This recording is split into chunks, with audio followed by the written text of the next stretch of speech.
አለ የሚፈውስ የሚያይ አለ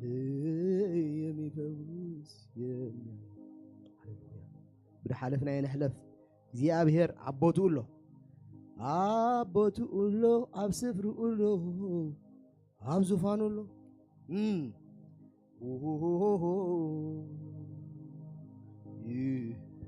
አመስግኖ እስከ እግዚአብሔር አመስግኖ እስከ ሕዋቴ እግዚአብሔር ኤክሳይትድ መሆን ደው አይነብልና ለእግዚአብሔር ፎር ግራንትድ አንርኤና ሃሌሉያ ሃሌሉያ አፍና ከፊትና ክነመስግንና ሳምቦና ክሳዕደለዋ እስከ ነጽሪዮ እዚ ቦታ እዚ ሃሌሉያ ክሳዕ ሕጂ ድገበርና ያ ክሳዕ ዛ ሰከንድ እዚኣ ተበዳደልና ያዲው እግዚአብሔር ድበደልና ነፍስና ድበደልና ኩሉ ይቀረበለና ክድብሎ ኢና ጎይታ ይቀረበለና ሃሌሉያ ና አሃድ በደልናካ ነፍስና ድበደልና ንሰብ ድበደልና ሁሉ እግዚአብሔር እዚ ሓው ክቃጻጸል ምእንቲ እዚ ቅብዓት ክንቀሳቀስ ምእንቲ ሃሌሉያ ይቀረበለና በልወቶ ጎይታ ናይን ነዚ ቸርች ነዚ ሞጋሰን ሒዘ ይቀረበለና ሃሌሉያ ደጸራናኑ ነገር ሎምን አባኻ እንድርቤለና መስቀልካ ደጸራናሉ ነገር እግዚአብሔር ሰቢና ሞኽን ብድልና ንውዕል እግዚአብሔር ኣብ ቅድሜኻ እግዚአብሔር ኣብ ቅድሜኻ እንድርቤለና ጎይታ ኢየሱስ ብታሕቲ መስቀልካ እንድርቤለና ድበደልናካ ድበደልና ነፍስና ድበደልና ኩሉ እግዚአብሔር ሃሌሉያ እስከ ተናስሑ ሕዋተይ ኣብ ንስሓ ህይወት ደሎ ኣብ ዘመን እዚ ንስሓ የለን ሃሌሉያ ንሕና ግን ምን ንስሓ ደው አይነብልና ኢየሱስ ክርስቶስ ወዲ አምላኽ መጽኡ ተነስሑ ኢሉ ካላ አይበለን እስከ ነስሓሞ ሃሌሉያ እዚ ጸሎት እዚ አምልኾ እዚ ቃል አምላኽ ስጋ ክለብስ በቃ ሃሌሉያ መንፈስ ቅዱስ ከም ድላዩ ተለቆ ክሰርሕ ሃሌሉያ ይቀርበለለ ይበሎ በቃ ኩልና ሓርብታትና ጹርያት ሓርብታት ክንኮን ሃሌሉያ ምነጽጽ ጽባሕ ንነጽህ ሃሌሉያ ጎይታ ቀረበለና ነፍስ ወከፍ ሓርቢ ነፍስ ወከፍ በዝሎሚ ዓጽሪ ጎይታ ነፍስ ወከፍ በቃ ነፍስ ወከፍ በነፍስ ወከፍ ጌርካሎም ምኽትባረኽ ጸለኹ ሃሌሉያ ኣብዚ ሓጢአት ደልዎ ሰብ ከሂሉ እግዚአብሔር እግዚአብሔር ብደም ኢየሱስ ተሓጺብና ሓጢአት ደልዎ ክሳዕዛ ሰከንድ እዚኣ ከሂሉ እግዚአብሔር ብደም ኢየሱስ ኩሉ እግዚአብሔር ተሓጺቡ ይኽእል ንጹሃት ኮይና እግዚአብሔር ክነምልኸካ ምእንቲ ኣብ ውሽጥና ደሎ ኣብ ልብና ደሎ ኣብ ሳምቡና ደሎ ናትካ ደይኮነ ነገር ኩሉ ይቀንጠስ ብስም ኢየሱስ ክርስቶስ ወዲ አምላኽ ብስም ወዲ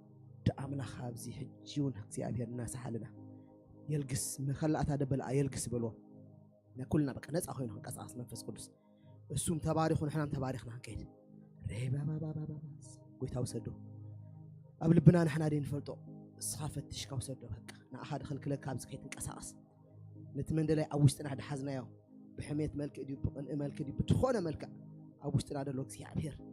እስኻ ውሰዶ በሎ ፈቐድሉ በቃ wash yourself by the blood of Jesus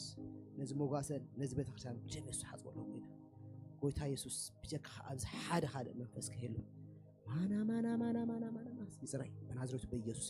ኣብዚ ከባቢ ሰማያትና ንሓስኩም ሰማያት በመንፈስ ካጸር ኢድካ ነቲ በራር ገበል ወጋእትኩም ተጻሓፍ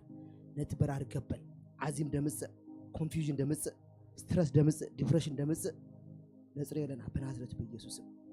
መንፈስ ቅዱስ ኻጥራይ ንፈቅድ ከናልካለና እስኻጥራይ ተዋጸረ ዝቦታ ናይ ክርስቶስ ክብሪ ደይደሊ መንፈስ ካብ ዝውፃእ ካብ ኣየራትና ለቐቕ በናዝሬቱ በኢየሱስ ሎሚ እግዚአብሔር بدأ عن كتبار خلنا أنا ندري رومي بنازرت بيسوع بدم كان حاز ولا نازبيت حاو منفس قدس لك الله حاو منفس قدس إزابيل منفس principalities power rulers كلهم بنازرت بيسوع لا ناي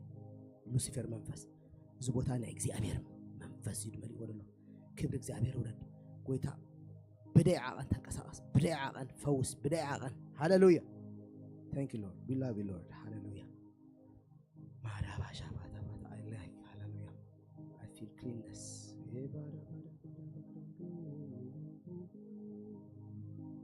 hallelujah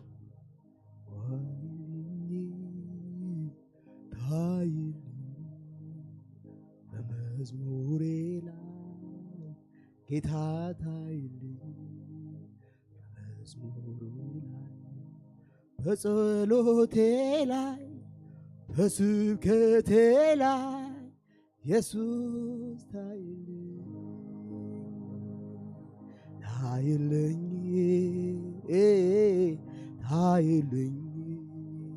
በመዝሙሬ ላይ ጌታ ታይልኝ በጸሎቴ ላይ ጌታ ታይልኝ በስብከቴ ላይ በሕይወቴ ላይ ጌታ ታይልኝ ታይልኝ ጌታ ታይልኝ በመዝሙሬ ላይ በሕይወቴ ላይ በትዳሬ ላይ በአገልግሎቴ ላይ ጌታ ታይልኝ ሃሌሉያ ተራእይስ ከበልዎ ኣብ ዓለም ከለኹም ፀበብ ኣለኩም ድበለና ግና ኣጆኹም ኣነ ንዓለም ስዒረያ ብኡና ክፅልሎሚ ሃሌሉያ ሃሌሉያ ብንሓልፎ ንሓልፍ ገሌና ብተፈላለየ ሓዊና ንሓልፍ ኩሉ ግዜ ግን ኣብ ዓለም ፀበብ ኣለኩም ድበለና ከም ቃሉ ድኾነ ጎይታ ኢየሱስ ኣሎ ግና ኣጆኹም ኣነ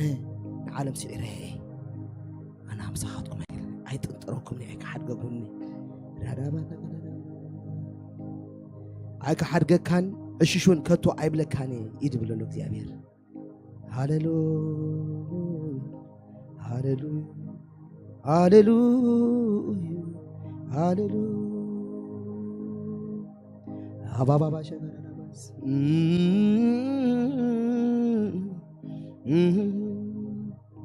ኣይከሓድገካን እሽሹን ከቶ ኣይብለካን ይድብለና ደሎ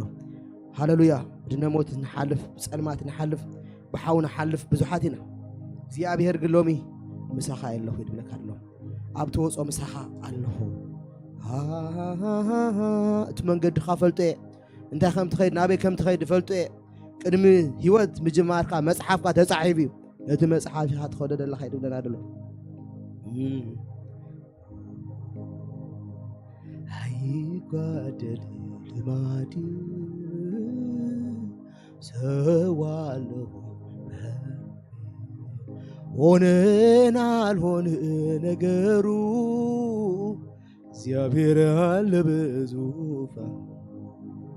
ሞላን አልሞላ ነገሩ ነት ነገርኩም ንገሩ እግዚአብሔር አለ በዙፋን ሆነን አልሆነ ነገሩ አባቴ አለ በዙፋን ማደሪያው ላይ ከፍታው ላይ በዙፋኑ ላይ ነገሩ ላይ አለ የሚሰማ የሚያይ አለ የሚሰማ የሚያይ አለ የሚፈውስ የሚያይ አለ ኢየሱሳችን ሃሌሉያ ነፍቀራ ካይናስ ከበሎ ነዚህ ብሩህ ጎይታ ኢየሱስ ሃሌሉያ ካብ ጉሓፍ አውፂኡ ኣብዚ ኮፍ ደበለና ካብ ፀልማት አውፂኡ ኣብዚ ብርሃን ኮፍ ደበለና ሃሌሉያ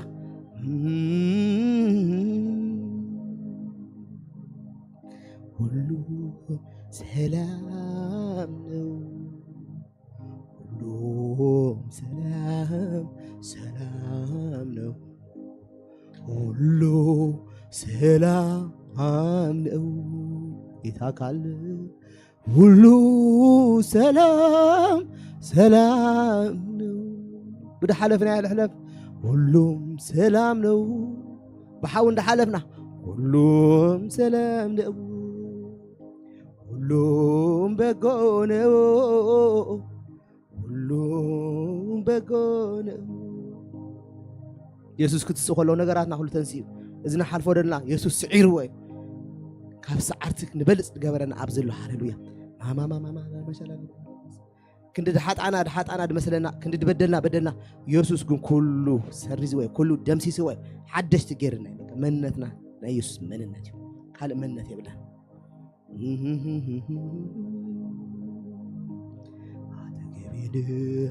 ጌታ ተገቢ ከገብተሃል ገብስት ከልቢ ይታወቀኛል ሊያብሮነት በጣም ተሰማኝ በመገኘት ሃሌሉያ አጠገቤነ ጌታ አጠገቤ ዘርጋ ገብተሃል ከውስጥ ከልቢ ይታወቀኛል ሁሌ አብሮነት ሰላም ተሰማኝ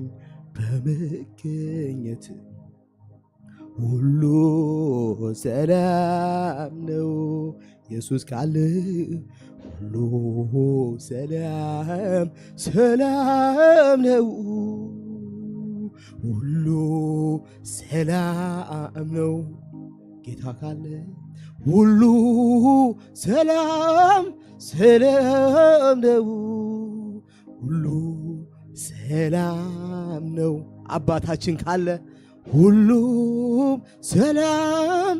ሰላም ነው ነገርካ ጉዳይካ ተገምጠለ ድመስለካ ሰላሚው ብለካለው እግዚአብሔር ሁሉ ሰላሚው ምሳይ ስለደለኻ ሰላሚው ሁሉ ሰላሚው ያለው አይቀርም ግን ሰላም ነው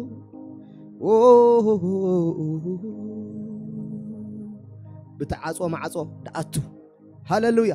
كيف قدم مزيو ነገራትና ሶልቭ ገይሩ ድኸይድ ኢየሱስ ይደለና አሜን ዳህዋቴ ተዘጋም ቤቱስ ገብታል ሰላም ይሁን ለኔ ብለሃል ሐዘኔን የረሳውብ ልነሳ እስኪ ላምልክ ተዘጋም ቤቱስ ገብተሃል ሰላም ይሁን ለኔ ብለሃል ሐዘኔን የረሳውብ ልነሳ እስከ ላምልክ በተዘጋ አው ቤቱስ ገብተሃል ሰላም ይሁን ለኔ ብለሃል ሐዘኔን የረሳውብ ልነሳ እስኪ ላምልክ የኔ ጌታ እስኪ ልነሳ እስኪ ላምልክ እስኪ ልነሳ እስኪ ላምልክ ነዝብሩኽ አምላኽ አመስግን ወስካ ሃሌሉያ ነገራትና ሶልቭ ከይኮነ ነገራትና ከይተወደ ኩሉ ሰብ ውድ እዩ በቃ ንሕና ኣብ ሰማያት ተወዳእና ሰባት ኢና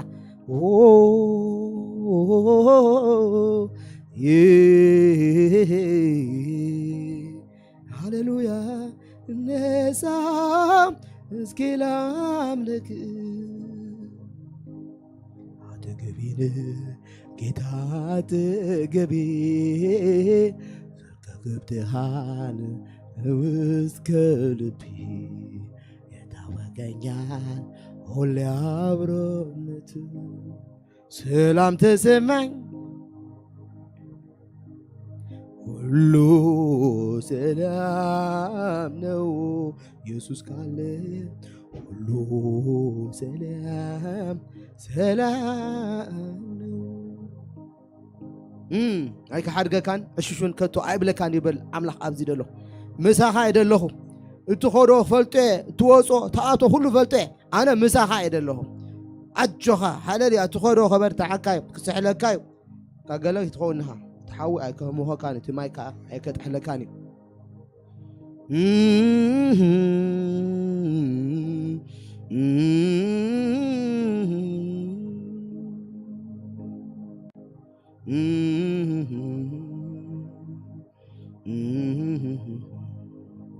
إنه كلهاتكم نبينكم لنا بسفراتكم اتزروا ولا نبينكم تحدوا ولا جزيك تمسي الله دروكا مسيا جناها أبوي مسايمو بينيسي أيكونكم يبلا له أبو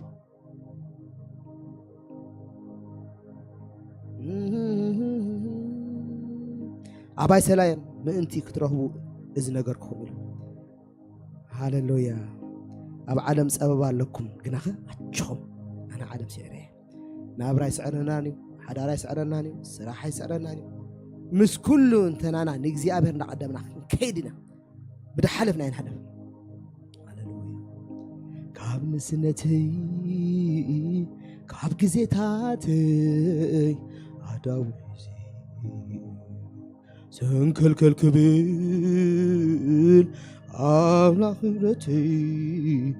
نادر دلي هيت حلوة بقطر دماء عندي دماء ديك دفنا أمنا كاب نسنتي عب جزيتاتي عداوزي ተንከልከል ክብል ኣብራኽ እምነተይ እናደልደለ ለይቲ ሓለዋ ብቐትሪ ድማ ሓንዲ ደመና እዛ ኣምላኽ ደይ ተፈለየና ትኸበደና ክመስል ነገራት ፍንክልዩ ድበለ ክመስለና እሱ ግን ኣቦቱ እዩ ደሎ ምክንያቱ ከም ቃሉ ድኾነ ኣምላኽ እዩ ምሕረቱ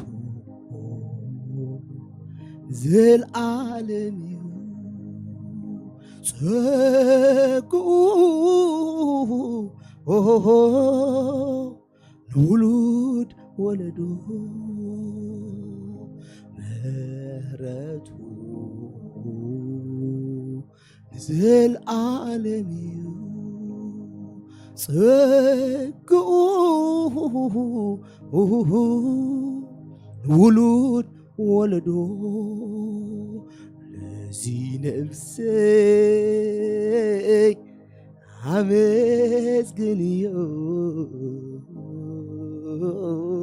ስለዚ ነፍሰይ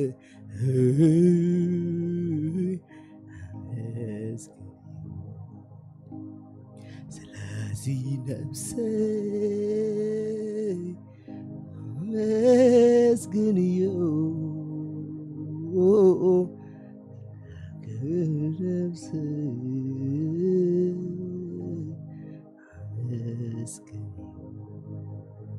ስለዚ ነፍሰይ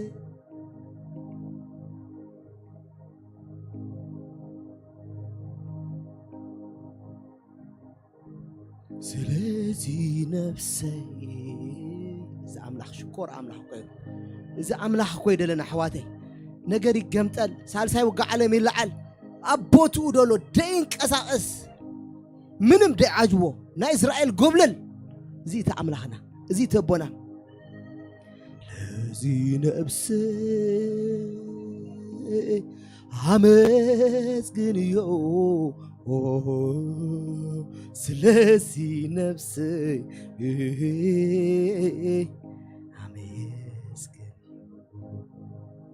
አመስግኖ እስከ ኣሕዋተይ እዚ እግዚኣብሔር እዩ ብደይን ኸዶኖ መንገዲ እኮ የለን ብምንታይ ደይን ኸይድ እንታይ ደይገጥመና ጎይታ ኢየሱስ ግን ኣሎ እንዳበለ እናዘለለ ድመጽእ ኣምላኽ ይለልና ኣይንድሃልና ኣይኮነን ሰይጣን ብደምጾ ተግዳሮት ኣይንድሃልና ምክንያቱን እግዚኣብሔር ንፈልጦ ኢና ነዚ ሰማይ ምድርን ድገበረ ንፈልጦ ኢና ነዚ ንኣይ ንኣኻን ንደይ ጠቕሙ ሰባት ንድሞቱ ኣብ ጸልማት ነበሩ ዓመፅቲ ሰብ ገይሩ ሃሌሉያ ደው ደበለ ድሞተላ ንፈልጦ ኢና ነመስግነካና ካብ ድቕድቕ ጸልማት ናብ ደገርም ብርሃን ደስ ሃገርካና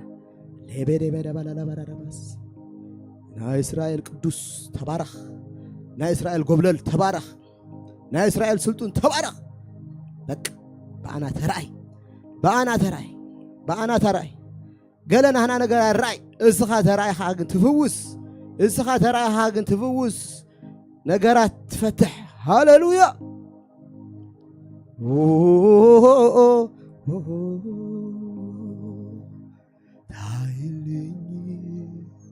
ታይልኝ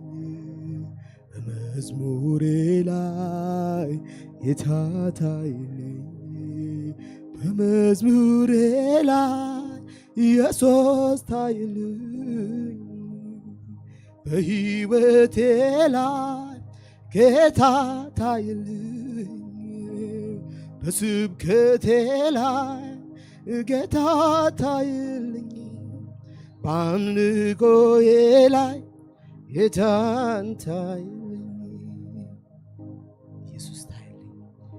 እሱ ተተራእየ ሃሌሉያ ፈውስሎ እሱ ተተራእየ ምድሓን ኣሎ ኣሕዋተይ ጎይታ ብሩኽ ተራእየላ we love you so much we love you so much we love you so much we love you love you love you love you love you ናይ እስራኤል ቅዱስ ተባረኽ ኣባ ተባረኽ ኣባ ኣቦ ንብለካ ኣባ ኣምላኽ ኦይ ክብሪ ነምጻለና መንፈስ ቅዱስ ብሩኽ ኣታ ብሩኽ ኣምላኽ ክንብድልነካ እንዳውዓልና ተጻዊርካና ትውዕል ስኻ ተባረኽ ብሩኽ እግዚኣብሔር ኢኻ ورمانا ما شلالمو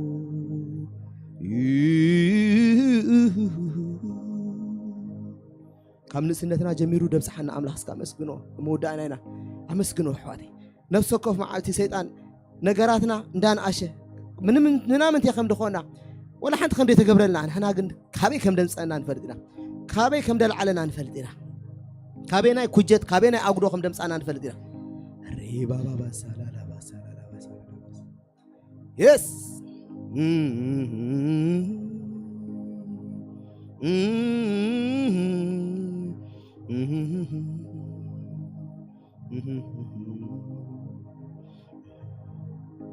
بحاوي نخيد دلنا بدنا موت نخيد دلنا عجوهم لبنانا دلهم ببين سأبا بعد فقط منا أب عالم سأبا لكم قنا خاتشهم أنا عالم سيريه إذا شجرنا حمام إذا شجرنا شجر تسعيري تسعير مستسعرنا نزارب دلنا مستسعرنا نقاتم دلنا تسعير كائل كائنا حليفنا أنا نخيد تسعيرك حمام تسعيرك سنة تسعيرك أبوي سعيرك I have no deal with you بق حليفك أترى خير نجرنا أترى أنا خير نعمله تجزون سيد أنك تسعره مخابهاتهم كهدمي نسعره لنا stress نسعره depression نسعره سنة نسعره حمام نسعره كنا كت أرى اليوم نقط مو نجريلن كريستوس قط إموي هاللويا هاي منفس سيف على الكاتراي كت مبالتي كت أبوي كفيل وين كم نشتيتر إن الله أنا عابي فطرته عابي ودع أملاح كما ها فطرته يكونكم ودع أملاح قال أملاح يبلوه يس نحنا سماوينا سماي حسابك أدور سنة بناي سماي حق خان خيدنا ريبا أيك حد كان الشون كتو يبلك كاني يبلنا لوك زي أبير أيك حد كان الشون يبلك كاني دير له أنت مثلا كم سخله يسمعك كم سخله يردك كم سخله كم قالي نايل ديكونس نوك قالوا نمسكن واسك هاللويا بتانا مسكن هاللويا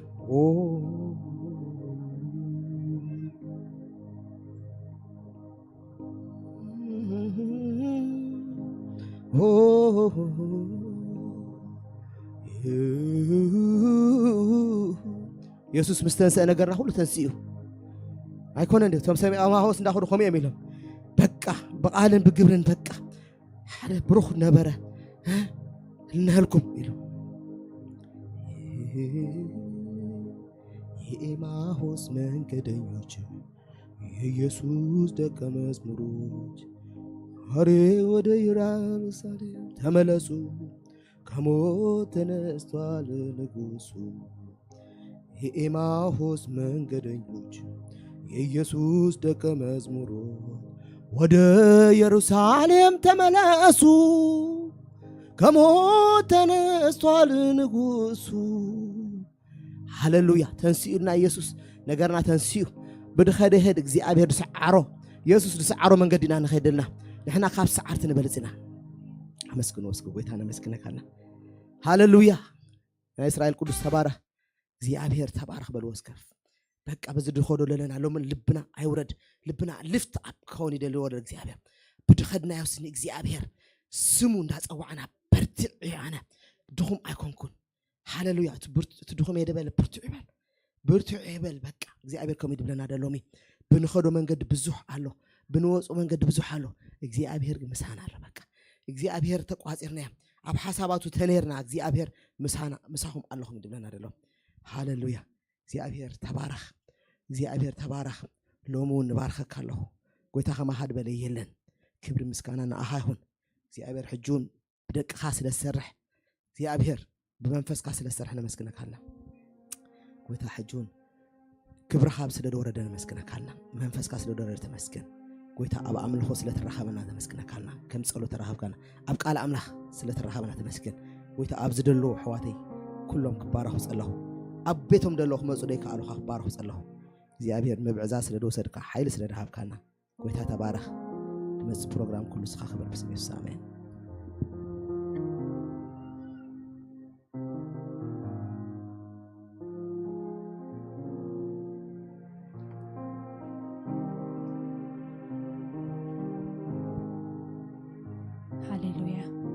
ኢየሱስ ጎይታዬ ሽምካን ዘላለም ብሩኽ ይኹን ኢየሱስ ክርስቶስ ንዘላለም ይባረኽ ኢየሱስ ክርስቶስ ንዘላለም ይባረኽ ሃሌሉያ እግዚአብሔር ሰናዩ እግዚአብሔር ሰናዩ ምሕረቱ ንዘላለም ይነብር ይመስግኖ ይብል ሃሌሉያ እግዚአብሔር ሰናዩ ሐሳቡ ሰናይ ጥራይ አሜን ፍጥረታት ከየለው እንስሳታት ከይተፈጥሩ መላእክት ከይተፈጥሩ 24 ሽማግለታት ከይተፈጥሩ አብ እምሮ አምላኽሲ ሰናይ ሐሳብ ነይሩ ብዛዕባና ሰናይ ጥራይ ሐሳቡ ሰናይ ፍጥረቱ እቲ እግዚአብሔር ዝበሃል መንፈስ ኩሉንቱን ሰናይ በቃ ንዓና ዝሓስበልና ሐሳብ ሰናይ ሃሌሉያ ሃሌሉያ ሽምካ ይባረኽ ስለዛ ማዓልቱን ነመስግነካ ለና አቦ ሃሌሉያ ሰናይ ካኹን ቆጽሮ ይንኽልን ኢና እግዚአብሔር ሞ ነመስግነካ ለና ሃሌሉያ ሽምካ ይባረኽ መንፈስ ቅዱስ አማኸልና ንገስ መንፈስ ቅዱስ አማኸልና ተገለጽ አማኸልና ተንክፍ ምን ንጋፍ ይኹን ሎሚ ምጽንናዕ ይኹን ሎሚ ምድህሳስ ይኹን ሎሚ እግዚአብሔር ምብርታዕ ይኹን እግዚአብሔር ከም ልማት ካሎም ይሕድሰና እግዚአብሔር ከም ልማት ካሎም ርእስና በዘይት ልኸዮ ከም ልማት ካ እግዚአብሔር አጠብቀና ሃሌሉያ ሃሌሉያ መንፈስ ቅዱስ ማንም ክብራ አይውሰድ ንስኻ ጥራይ ክብርኻ ውሰድ ማንም ስግደት አይውሰድ በዚህ ማዓልቲ ማንም አይረእ ንስኻ ገና ኸቢር ካንዳሚ ካንተረ ሃሌሉያ ሃሌሉያ ተመስገን ስለ ህላውነትካ ተመስገን እቲ ምስጢር ዓወትና እቲ ሞገስና ዝኾነ ህላውነትካ እይሞነ መስገነካ ለና ሃሌሉያ ህላውነትካ መጎስ አልቢሱኒ ቅድም ጸላተይ عوتي وخينوني هاليلويا هلاونتوس أبقد نسألاتنا عوتي هاليلويا آمين هاليلويا يسوس هلاونت كام قوسال بيسوني قد مسألاتي عوتي وخينوني نبرا لخو ما كلهم بعوت برهاني دمي قوم ملالس بتبعات نبرا لخو ما كلهم بعوات برهاني دمي قوم ملالس بتبعات هلاونتكا هاليلويا أبقد مسألاتي عوتي وخينوني نبرا لخو ما كلهم بعوات برهاني دمي قوم ملالس بتبعات نبرا لخو ما كلهم بعوات برهاني دمي قوم ملالس بتبعات هلاونتكا مغوسال بيسوني قدم صلاتي عوتي وخينوني نبرا لخو ما كلهم بعوات برهاني دمي قوم ملالس بتبعات نبرا لخو ما كلهم بعوات برهاني دمي قوم ملالس بتبعات اتبرهان دماس بتسألمات يتتحزن يبلنا هاليلويا اتمنش برهان زخونا يسوس مسانا سلازلو أما كل صلاتنا دما ينبرنا هاليلويا أما كل صلاتي أم قدم صلاتي ما أدد سرع الليل وداويت هاليلويا برهاننا اندادم هاليلويا ناي هيوت فلفالي أبا خايمو ببرهان كا برهان نرقلنا يلوو ناي هيوت فلفالي نسخاي خامو ببرهان كاس برهان كونلنا هاليلويا شمكا يبارخ هاليلويا شمكا يبارخ هلاونتك مغوسال بيسوني قدم صلاتي عوتي وخينوني نبرا لخو ما كلهم بعوات برهاني دمي قوم ملالس بتبعات نبرا لخو ما كلهم بعوات برهاني دمي قوم ملالس بتبعات هلاونتك مغوسال بيسوني قدم صلاتي عوتي وخينوني نبرا لخو ما كلهم بعوات برهاني دمي قوم ملالس بتبعات نبرا لخو برهاني دمي قوم ملالس بتبعات أمون أملاك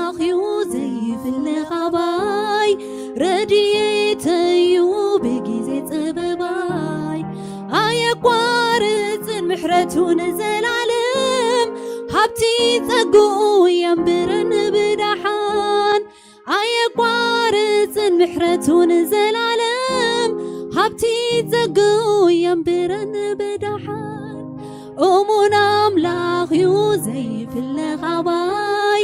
ረድኤተዩ ብጊዜ ፀበባይ ኣየቋርፅን ምሕረቱን ዘላለም ሃብቲ ጸጉኡ የንብረን ብዳሓን ኣየቋርፅን ምሕረቱን ዘላለም ሃብቲ ጸጉኡ የንብረን ብዳሓን ርየየ ተኣምራትካ ርየየ ተግባረ ዳውካ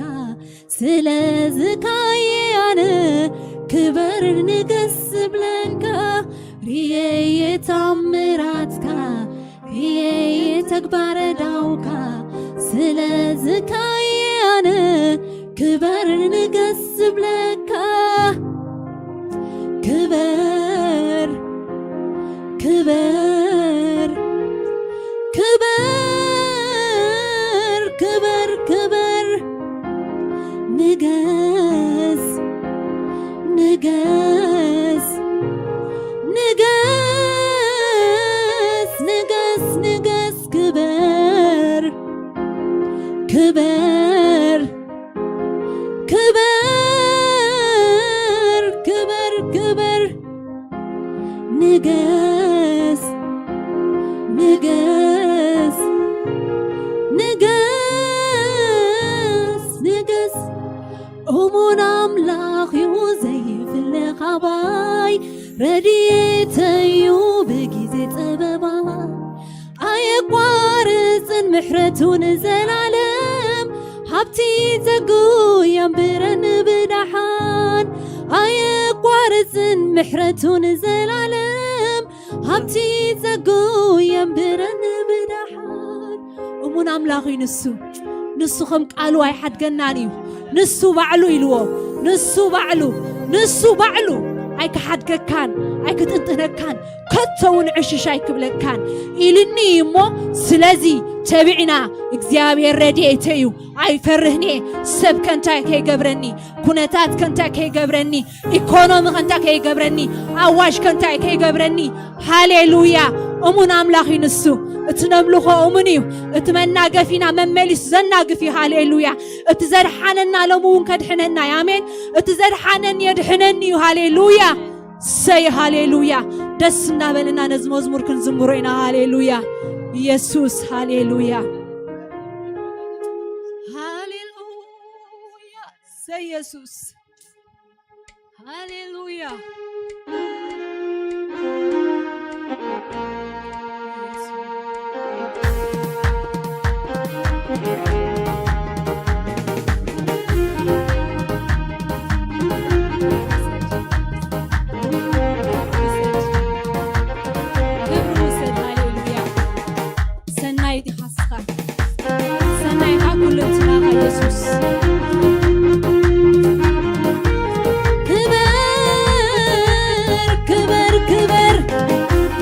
ንገስ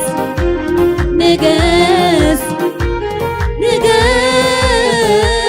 ንገስ ንገስ ክበር ክበር ክበር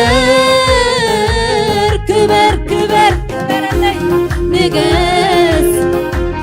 ንገስ ንገስ ንገስ ንገስ ክበር ክበር በይንኻ ክበር ክበር ክበር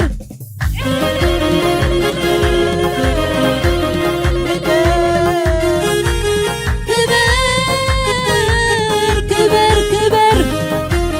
ንገስ ንገስ ንገስ ንገስ ንገስ ሃሌሉያ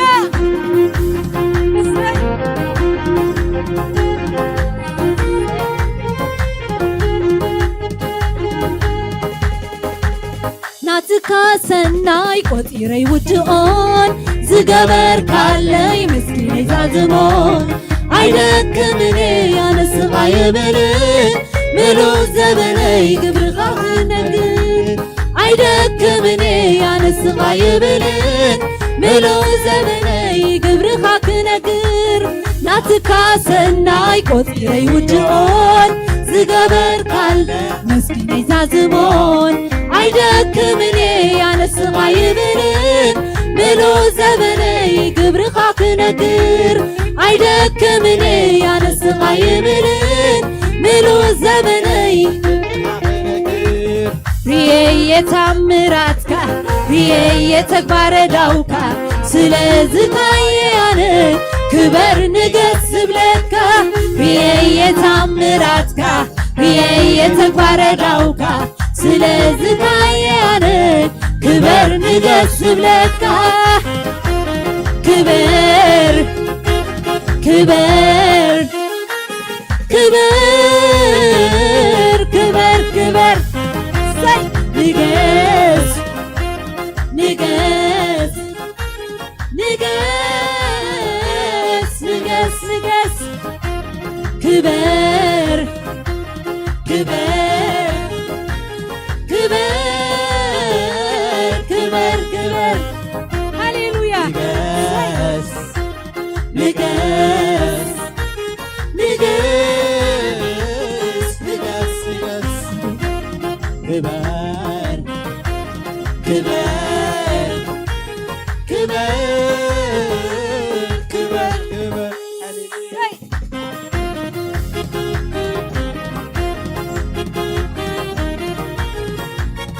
أمون أملاك يا علي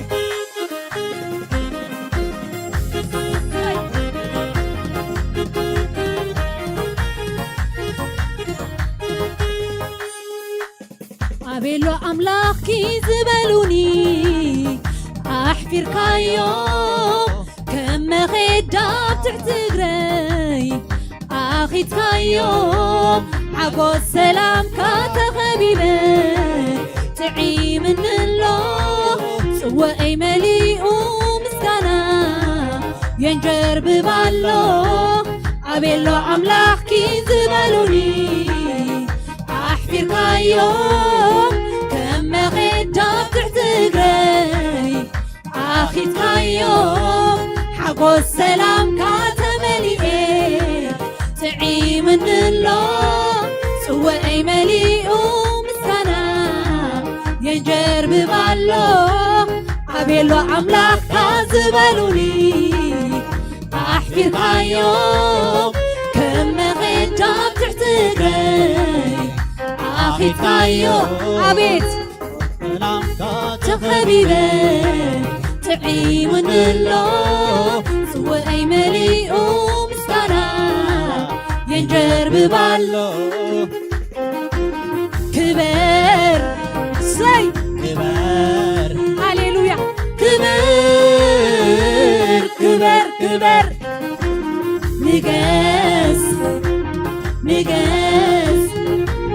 نقص نقص نقص كبر كبر كبر كبر كبر نقص لمون نقص نقص نقص أبيلو أملاكي زبلوني أحفر كايوم كم غداب تعتقري أخيت كايوم حقو السلام كاتخبيبه تعي من الله سوى أي مليء مسكنا ينجر ببالله كبر كبر كبر كبر كبر نقص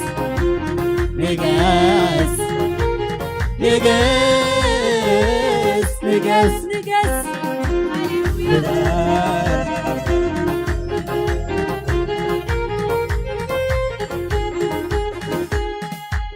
هلاونتك وقو سالبي سني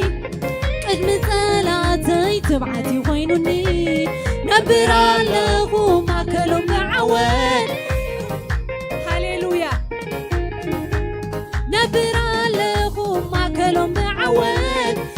ብርሃነይ ደሚቁም መላለስ ብፅብዓት ህላውነትካ መጎስ ኣልቢሱኒ ቅድሚ ጸላተይ ትብዓት ይኾይኑኒ ነብር ኣለኹ ማእከሎም ብዓወት ብርሃነይ ደሚቁም መላለስ ብፅብዓት ነብር ኣለኹ ማእከሎም ብዓወት ብርሃነይ ደሚቁም መላለስ ብፅብዓት ርየየ ታምራትካ ርየየ ተግባረዳውካ ስለዝታየኣነ ክበር ንገስ ብለካ ርየየ ታምራትካ ርየየ ተግባረዳውካ ስለዝታየኣነ ክበር ንገስ ብለካ ክበር ክበር ክበር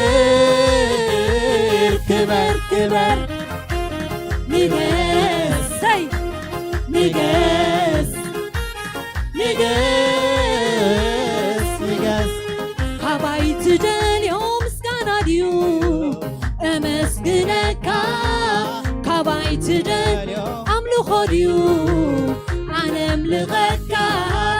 ካባይ ትደልዮ እልልታ ድዩ ይዕልለልካ ካባይ ትደልዮ እልልታ ድዩ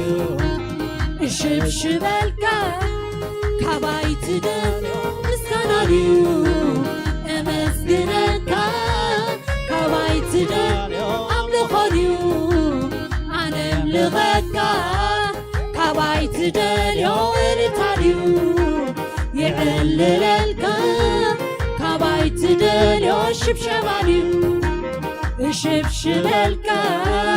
ርየየ ታምራትካ ርየየ ተግባረዳውካ ስለዝካየኣነ ክበር ንገስ ብለካ ርየየ ታምራትካ ርየየ ተግባረዳውካ ስለዝካየኣነ ክበር ንገስ ብለካ ክበር ክበር ክበር ክበር ክበር ንገስ ንገስ ንገስ ንገስ ንገስ ክበር ክበር ክበር ክበር ክበር ንገስ ንገስ ንገስ ንገስ ንገስ ሃሌሉያ ክበር ክበር ክበር ክበር ክበር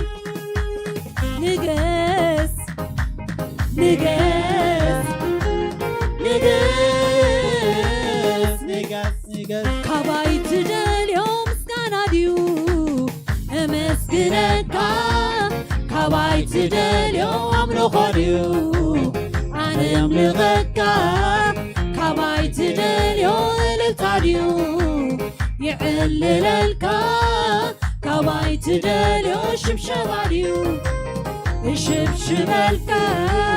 ካባይ ትደልዮ ምስጋና ድዩ ኣመስግነካ ካባይ ትደልዮ ኣምልኾ ድዩ ኣነ ኣምልኸካ ካባይ ትደልዮ እልልታ ድዩ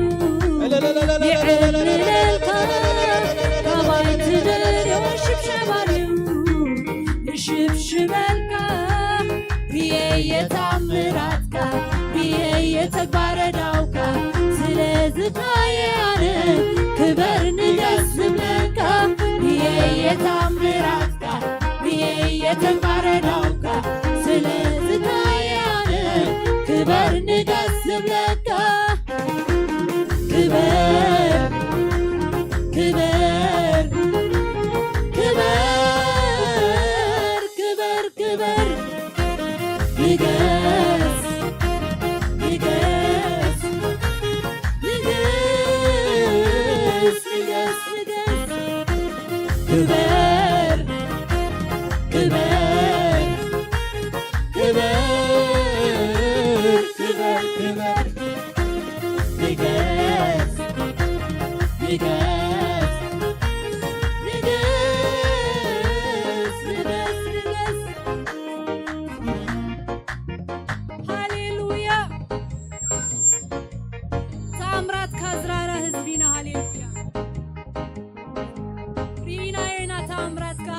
هاليلويا يسوس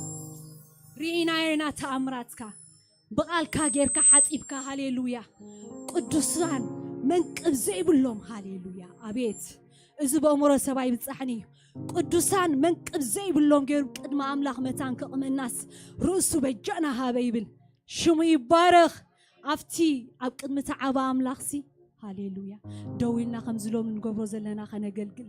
قدوسان منقب زيبلنا خنكونسي رؤسو بجانا زحلة ود أملاك أبتي رئسي أبتي كريستوس رؤسو حواريات زمسرتو أو دويلنا خنملخ هاليلويا شمو يبارخ رئينا ينا تامرات كاقويتا هاليلويا እግዚአብሔር ቃሉ ይሰድድ ሞ የናግፍ እግዚአብሔር ቃሉ ይሰድድ ሞ የጽሪ እግዚአብሔር በመዓልት ለውሃቱ ብለይት ድማ መዛሙራቱ ይሰድድ ሞ የጻናንዑ ሃሌሉያ የናግፍ ሃሌሉያ ይልውጥ ይንሱ ሃሌሉያ ሽሙ ይባረክ ከምዚሉ መዝሙር ዳዊት ብርሃን ካን ሐቅ ካን ላአኹሞ ናብ ቅዱስ ከረንካ ናብ ማሕደራትካ የብጽሓን ይሉ ሃሌሉያ أبزبنا جنا اتبرهان اتحق زخنا ود أملاك تجليسوسي أبي بتحكم اللهم بل نسخاتكم جنا أب كرنسيون أب كتما يرسالم أفتم آلافات ملاك بتحكم يبلنا هاليلويا كابز زعب عدل يلنا هاليلويا شمو يبارك هاليلويا شمو يبارك هاليلويا كن باروخين آمين ليتنا زبره سلماتنا زبره ليتنا زوجها هاليلويا مسجانا يجبوي نزا أملاك زي نزا أملاك زي مسجانا يجبوي هاليلويا إريل التاي يجبوي هاليلويا هاليلويا نزب صحنا ناب تكرنت يون زب صحنا ناب كتما يرسالم زتونا ناب توما آلافات ملاك زب صحنا يسوع ود أملاك كبرنا عخايهون كبرنا عخايهون نبرانا بأخامك إيرو بيتا هاليلويا يسوس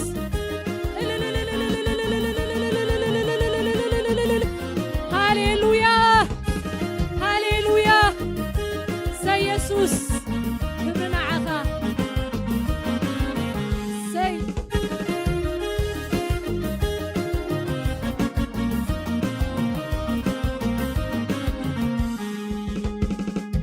تسلمات متان كي حزني مزمور هيب كان دي خاص كيركاني اتليتي متان كي حزني مزمور هيب كان دي خاص كيركاني بتين كايو تزخببني نازمركو واقحو تليتي بتين كايو تزخببني نازمركو تسلمات هاليلو تسلمات متان كي حزني مزمور هيفا دي خاص كيركاني اتليتي متان كي حزني مزمور هيفا دي خاص كيركاني بتي كايو تزخببني نازمركو واقحو تليتي بتي كايو تزخببني نازمركو واقحو تليتي واقحو تليتي واقحو تلايدي واقحو تليتي واقحو تلايدي واقحو تليتي واقحو تلايدي زس محرت كايو قال حواس زي بلو زس محرت كايو يسبكتو زي بلو زس محرت كايو قال حواس زي بلو زس محرت كايو يسبكتو زي بلو كله خباخة كله باخة مسكنا يجمعنا كله خباخة كله باخة مسكنا يجمعنا مسكنا يجمعنا التاي يجمعنا التاي يجمعنا ጭብጨባይ ድማና ንዓኻን በይንካ ጭብጨባይ ድማና ወኻዕታይ ድማና ወኻዕታይ ድማና ሃሌሉያ ሃሌሉያ ኢየሱስ ንዓኻን በይንካ ታጅግና ኣንፈና ይሁዳ አንበሳ ማሕተምና ዝፈታሕካ ኢየሱስ ንዓኻን በይንካ ሃሌሉያ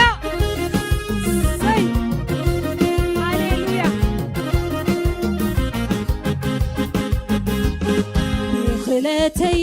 ኣይኮነን ብሓይለይ መንፈስካዩ ዝኾነ ንዓቕመይ የብለይን ደገፍካ ዘይብሉ ኢትካ እያ ሰሪሓቶ ኩሉ ክልተ ግዜ ከይከውን ክረምተይ ተማጒትካ ደዊልካ ቆምካለይ ከምቲ ውሕጅ ዓሊፉ ክረምተይ ግዜ መዝሙር በፂሑ ንቤተይ ሃሌሉያ ብክለተይ ኣይኮነን ብሓይለይ መንፈስካዩ ዝኾነ ንዓቕመይ የብለይን ደገፍካ ዘይብሉ ኢትካ እያ ሰሪሓቶ ኩሉ ክልተ ግዜ ከይከውን ክረምተይ ተማጒትካ ደዊልካ ቆምካለይ ከምቲ ውሕጅ ዓሊፉ ክረምተይ ግዜ መዝሙር በፂሑ ንቤተይ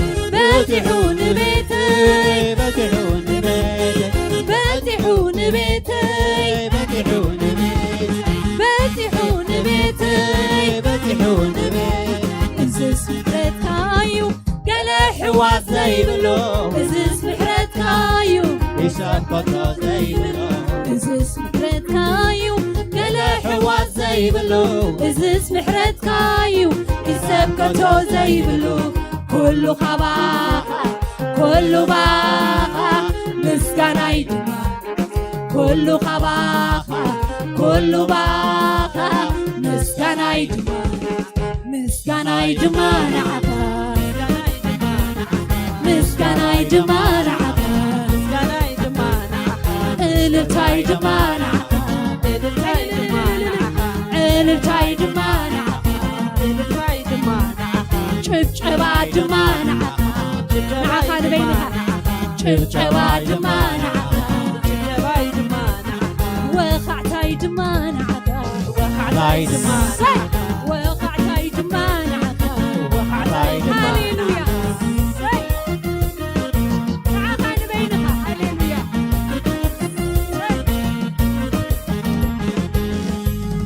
ኣመፃፁ ቀሊል ኣይነበረን ክትርፍዩ ዝበለነ የለ ኣመፃፁ ቀሊል ክድሕንዩ ዝበለነ የለ ቀዲምካዮ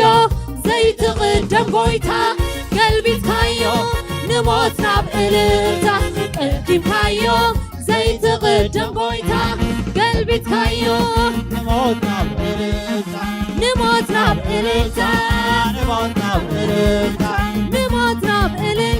ብዙሕ نموت ሳዒኳ ناب إلتا ኣመፃፁ ቀሊል ኣይነበረን ክድሕንዩ ዝበለነ የለ ኣመፃፁ ቀሊል ኣይነበረን ክተርፍዩ ዝበለነ የለ ቀዲምካዮ ዘይትቕደም ጎይታ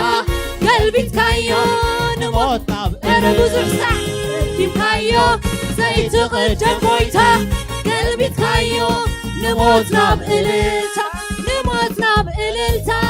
نموت ناب إلتا ንሞት ናብ እልልታ نموت ناب إلتا ንሞት ናብ እልልታ نموت ناب إلتا እዝዝ ምሕረትካዩ ገለ ሕዋስ ዘይብሉ እዝዝ ምሕረትካዩ ይሰብከቶ ዘይብሉ እዝዝ ምሕረትካዩ ገለ ሕዋስ ዘይብሉ እዝዝ ምሕረትካዩ ይሰብከቶ ዘይብሉ ኩሉ ኻባኻ ኩሉ ባኻ ምስጋናይ ድማ ኩሉ ኻባኻ ኩሉ ባኻ ምስጋናይ ድማ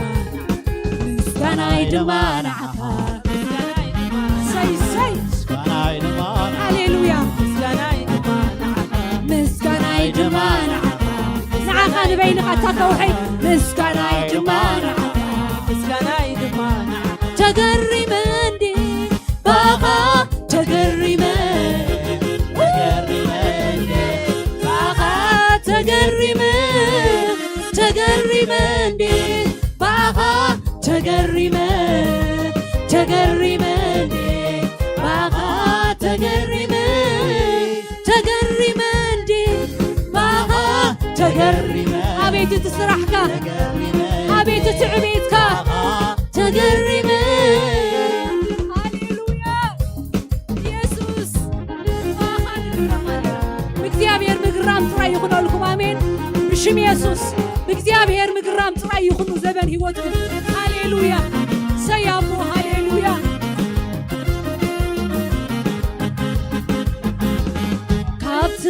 كابتمان لومي عبتتباح فغرخ عبي عبتتباح فغرخ عبي كابتمان لومي عبتتباح فغرخ عبي عبتتباح أنا كابتمالي كابتمان لومي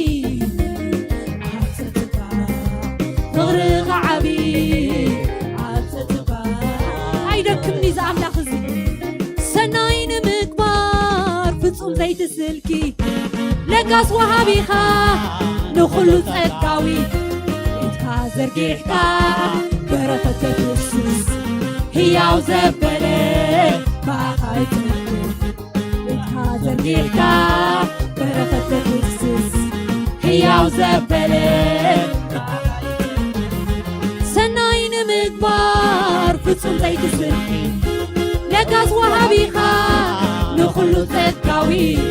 إتكا زرقيحكا بركة نخلو هياو زبلة هبتام أملاك إتكا زرقيحكا أملاككم هبتام يا أمين تجعوا يقولون أملاك كل هياوي نسو سناين مكبار فتصوم زيت السلكي لقاس وهابيخا نخلو تقاوي إتكا زرقيحكا بركة تبسس هياو زبلة باقاي زبلة إتكا زرقيحكا بركة تبسس هياو زبلة باقاي زبلة باقاي زبلة باقاي زبلة هياو زبلة باقاي زبلة هياو زبلة تقرمني باقا تقرمني تقرمني باقا تقرمني باقا تقرمني تقرمني باقا تقرمني هاليلويا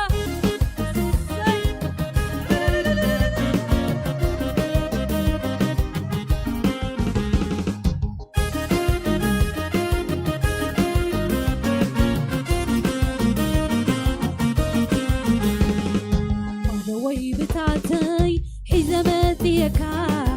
أخيلو زترف ملك عليها تقابي وبيتكا يلا زغدلني عجيبة باغا كابت بيتين العلي وي بتاعتي حزمتيكا أخيلو زترف ملك عليها تقابي وبيتكا يلا زغدلني عجيبة باغا كابت بيتين العلي وي بتاعتي حزمتيكا أخيلو زترف ملك عليها تقابي وبيتكا يلا زغدلني عجيبة باغا كابت بيتين العلي تقرمني باغا تقرمني أرى لو عرفتي عرفت لو ونسو سلام على ونسو لهوات زغون على ونسو تقرمني باغا تقرمني باغا تقرمني باغا تقرمني لوي بتاعتي حزمتيكا أخيلو سترف ملك عليها تقابي وبيتكا يلا زبلني عجيبة باغا كابت بيتين العلي وي بتاعتي ملي سجد أخيلو سترف ملك عليها ጽጋበዩ ቤትካ የለን ዝጓለኒ ዓጊበ ባኻ ካብቲ ጽቤተይ ንላዕሊ ተገሪመ እንዴ ባኻ ህይወት ምስተረፉ ህይወት ምስተረፉ ኧረ ህይወት ምስተረፉ ባኻ ተገሪመ ተገሪመ እንዴ ባኻ ተገሪመ ብዝሓለፈና ተገረምኩ ሎንምስናካ እናወሰኸ እዩ ዝኸይድ ኣብ ቅድመያሎ ካብኡ ዝበልፅ ናይ በረኸት ኣምላኽ ኢኻ ኣምላኽ ኣገሪምካኒ ናይ በረኸት ኣምላኽ ኢኻ ኣምላኸይ ኣገሪምካኒ ብዝሓለፈና ተደነቕኩ ሎሞን ሰናይካ ተደራሪቡ እናወሰኸ እዩ ዝኸይድ ኣብ ቅድመያሎ ካብኡ ዝበልፅ ናይ በረኸት ኣምላኽ ኢኻ ኣምላኸይ ኣገሪምካኒ ሙሉእ ዘመነይ ናይ በረኸት ኣምላኽ ኢኻ ኣምላኸይ ኣገሪምካኒ ሙሉእ ዘመነይ ተገሪመ እንዴ ባኻ ተገሪመ ተገሪመ ባኻ ተገሪመ ተገሪመ ኧረ እሙኒ ንሱ እሙኒ ኢኻ እግዚኣብሔር ባኻ ተገሪመ ተገሪመ እንዴ ስለዚ ሎሚ እውን ኣይትጠራጠሩ በዛ ኣምላኽ እዚ ሎሚ ኣይትጠራጠሩ ሃሌሉያ ተገሪመ ተገሪመ እንዴ ባኻ ተገሪመ ተገሪመ ባኻ ተገሪመ ሪካዬ ትማሊ ሪካዬ ትማሊ ሪካዬ ትማሊ ሪካዬ ትማሊ ሪካዬ ትማሊ ሪካዬ ትማሊ ሪካዬ ትማሊ ሪካዬ ስለዚህ የምስጋና ዘበጽሕ ሎሚ ስለዚህ የምስጋና ዘበጽሕ ሎሚ ስለዚህ የምስጋና ዘቀድም ሎሚ ስለዚህ የምስጋና ዘቀድም ሎሚ ሪካዬ ትማሊ ሪካዬ ትማሊ ሪካዬ ትማሊ ሪካዬ ትማሊ ስለዚህ የምስጋና ዘበጽሕ ሎሚ ስለዚህ የምስጋና ዘበጽሕ ሎሚ ስለዚህ የምስጋና ዘቀድም ሎሚ ስለዚህ ምስጋና ዘቀድም ሎሚ ሪካዬ ትማሊ ሪካዬ ትማሊ አይትጠርጥሩ ሪካዬ ትማሊ ሪካዬ ትማሊ ስለዚህ የምስጋና ዘበጽሕ ሎሚ ስለዚህ የምስጋና ዘበጽሕ ሎሚ ስለዚህ የምስጋና ዘቀድም ሎሚ ስለዚህ የምስጋና ዘቀድም ሎሚ ከይኮነ ከሎ የመስግነካ ኣለኹ ምስጋና ምምስጋንቲ ይኹሎ ይኹሉ ከይኮነ ከሎ የመስግነካ ኣለኹ ምስጋና ምምስጋንቲ ይኹሎ ይኹሉ ከይኮነ ከሎ የመስግነካ ኣለኹ ምስጋና ምምስጋንቲ ይኹሎ ይኹሉ ከይኮነ ከሎ የመስግነካ ኣለኹ ምስጋና ምምስጋንቲ ይኹሎ ይኹሉ ከይኮነ ከሎ የመስግነካ ከይኮነ ከሎ ይባርከካ ከይኮነ ከሎ ይዕልለካ ከይኮነ ከሎ የመስግነካ ከይኮነ ከሎ ይባርከካ ከይኮነ ከሎ የመስግነካ ከይኮነ ከሎ ይባርከካ ከይኮነ ከሎ የመስግነካ ከይኮነ ከሎ ይባርከካ ከይኮነ ከሎ የመስግነካ ከይኮነ ከሎ ይባርከካ አምልኸካ አምልኸካ አምልኸካ አምልኸካ አምልኸካ አምልኸካ አምልኸካ አምልኸካ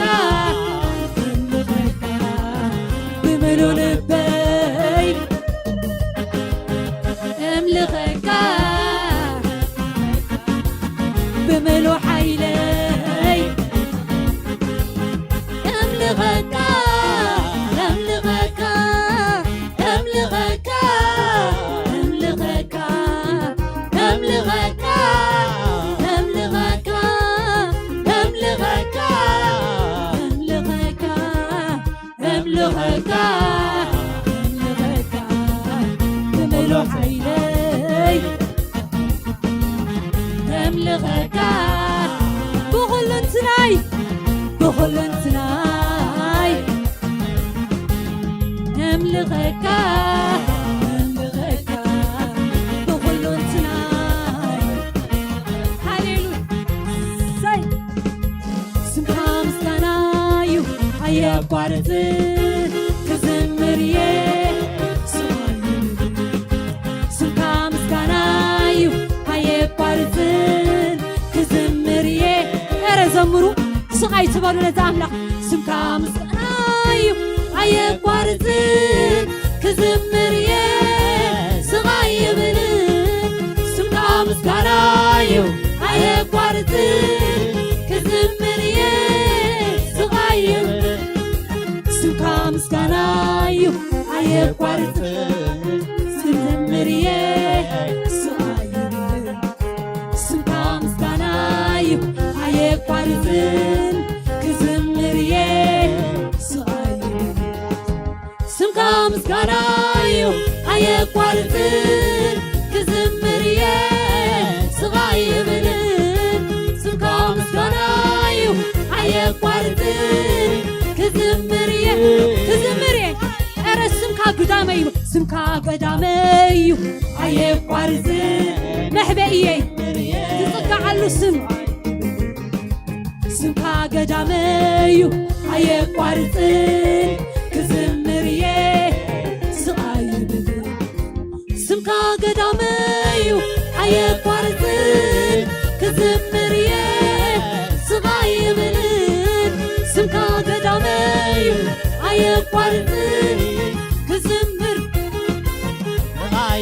سمكا عوتي أيقارت كزمريه سقاي بلن سمكا عوتي أيقارت كزمريه سقاي بلن سمكا عوتي أيقارت كزمريه سقاي بلن سمكا عوتي أيقارت كزمريه سقاي بلن سمكا مسكنايو أيقارت كزمريه كله معجي سمكا مسكنايو أيقارت كزمريه سقاي بلن سمكا أيقارت كزمريه أب عوت أب بغيات أب سحق أب حزن أب عقوس كزمريه كله معجي هاليلويا سمكا قدامي أيقارت كزمريه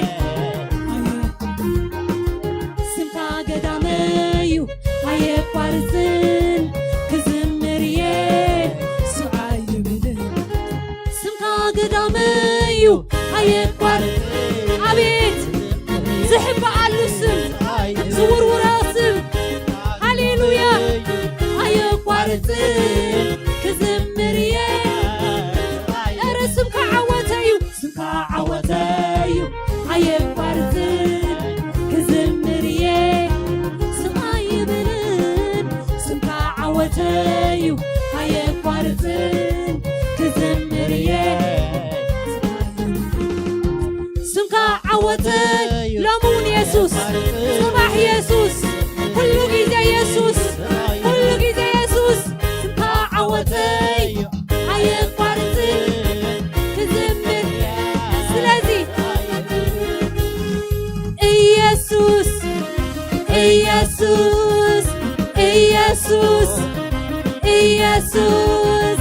إيسوس إيسوس إيسوس إيسوس أغانتي ينتقدولك يلل كمها سيطان بعلو ينتقدلك يلل كمها حمام كله ينتقدلك يلل كمها أنا بعلي ينبرك خلك يلل كمها أغانتي ينتقدلك يلل كمها سيطان بعلو ينتقدلك يلل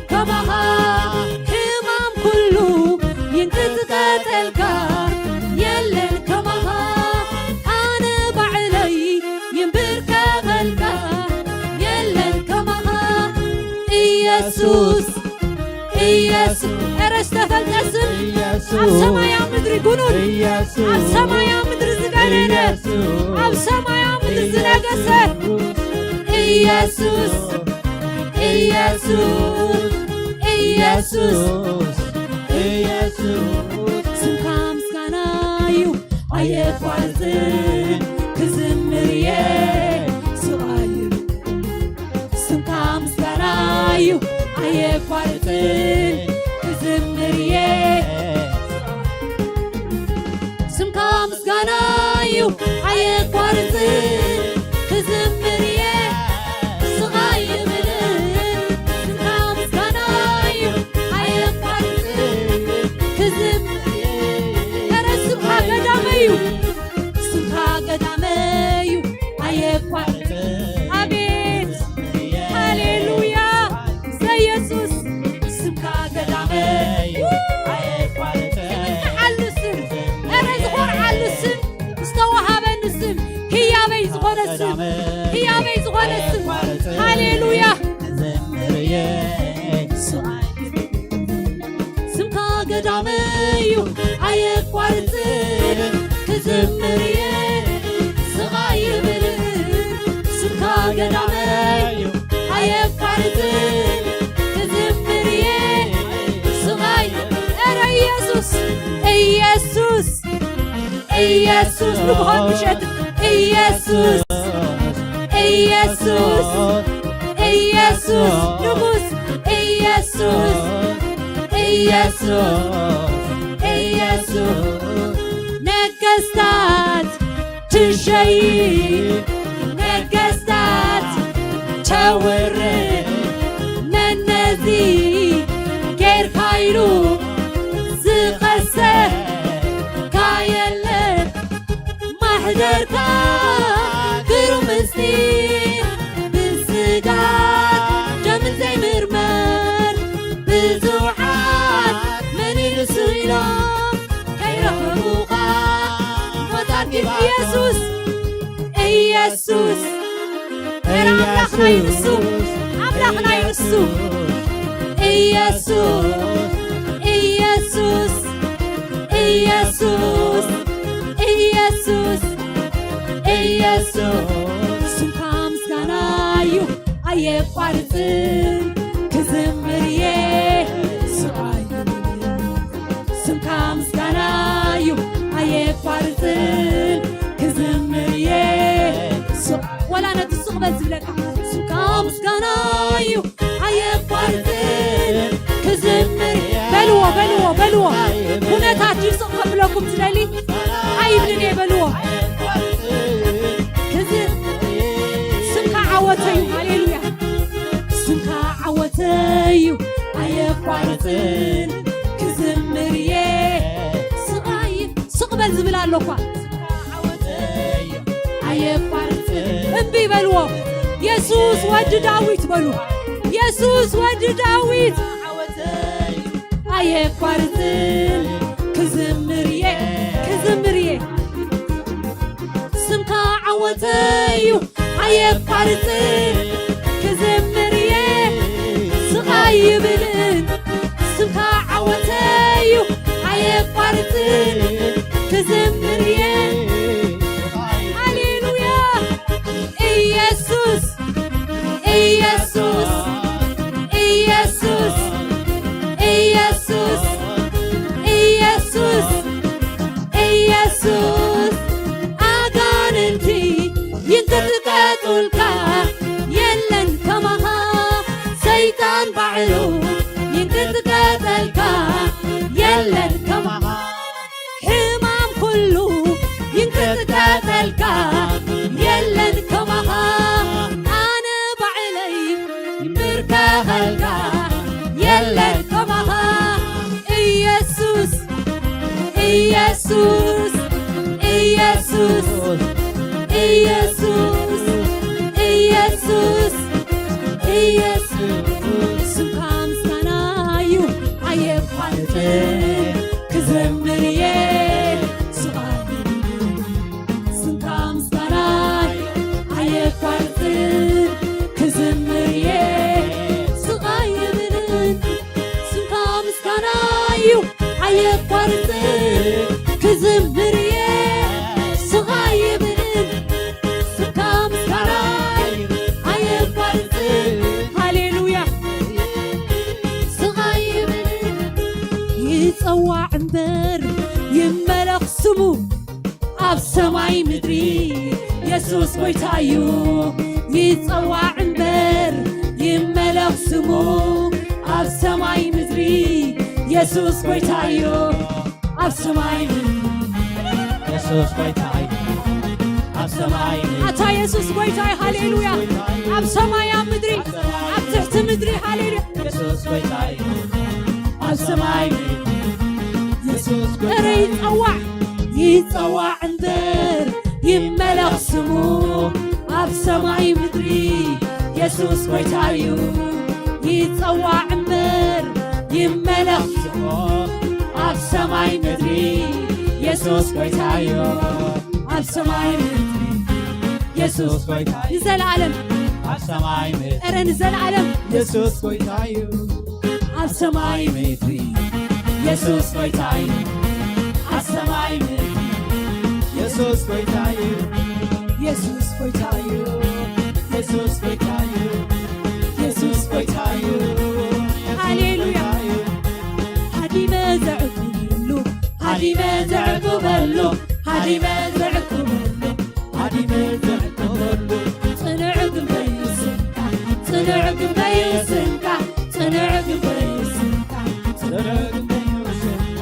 ሃዲመ ዘዕቁበሉ ሃዲመ ዘዕቁበሉ ሃዲመ ዘዕቁበሉ ሃዲመ ዘዕቁበሉ ጽኑዕ ግንበይ ይስንካ ጽኑዕ ግንበይ ይስንካ ጽኑዕ ግንበይ ይስንካ ጽኑዕ ግንበይ ይስንካ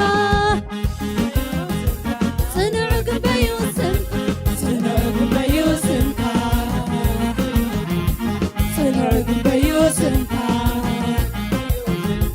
ጽኑዕ ግንበይ ይስንካ ሃሌሉያ ጽኑዕ ግንበይ ይስንካ ስምካ ምስጋና እዩ ኣየቋርጥን ክዝምርየ ስምካ ምስጋና እዩ ኣየቋርጥን ክዝምርየ ስቓይ ስምካ ምስጋና እዩ ኣየቋርጥን ክዝምርየ ስቓይ ይብልን ስምካ ምስጋና እዩ ኣየቋርጥን ክዝምርየ ስቓይ ይብልን ሃሌሉያ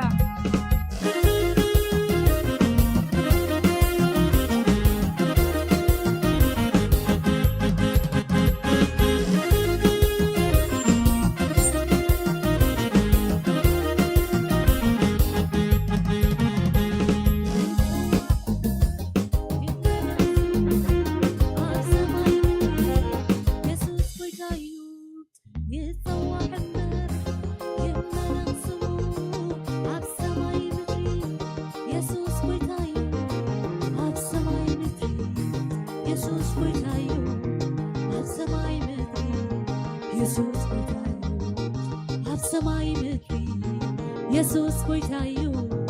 ኣብ ሰማይ ምድሪ ኢየሱስ ጐይታ እዩ ይጸዋዕ እምበር ይመለኽ ስሙ ኣብ ሰማይ ምድሪ ኢየሱስ ጐይታ እዩ ይጸዋዕ እምበር ይመለኽ ስሙ ኣብ ሰማይ ምድሪ ኢየሱስ ጐይታ እዩ ኣብ ሰማይ ምድሪ ኢየሱስ ጐይታ እዩ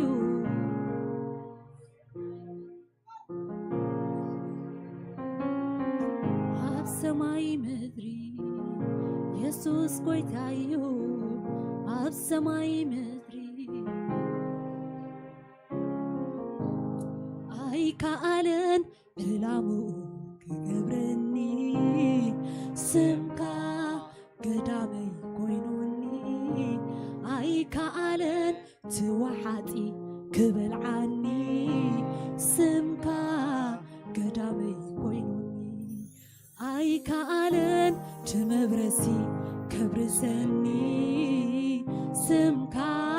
ገዳመይ ኮይኑኒ ኣይከኣለን ትበላዒ ክበልዓኒ ስምካ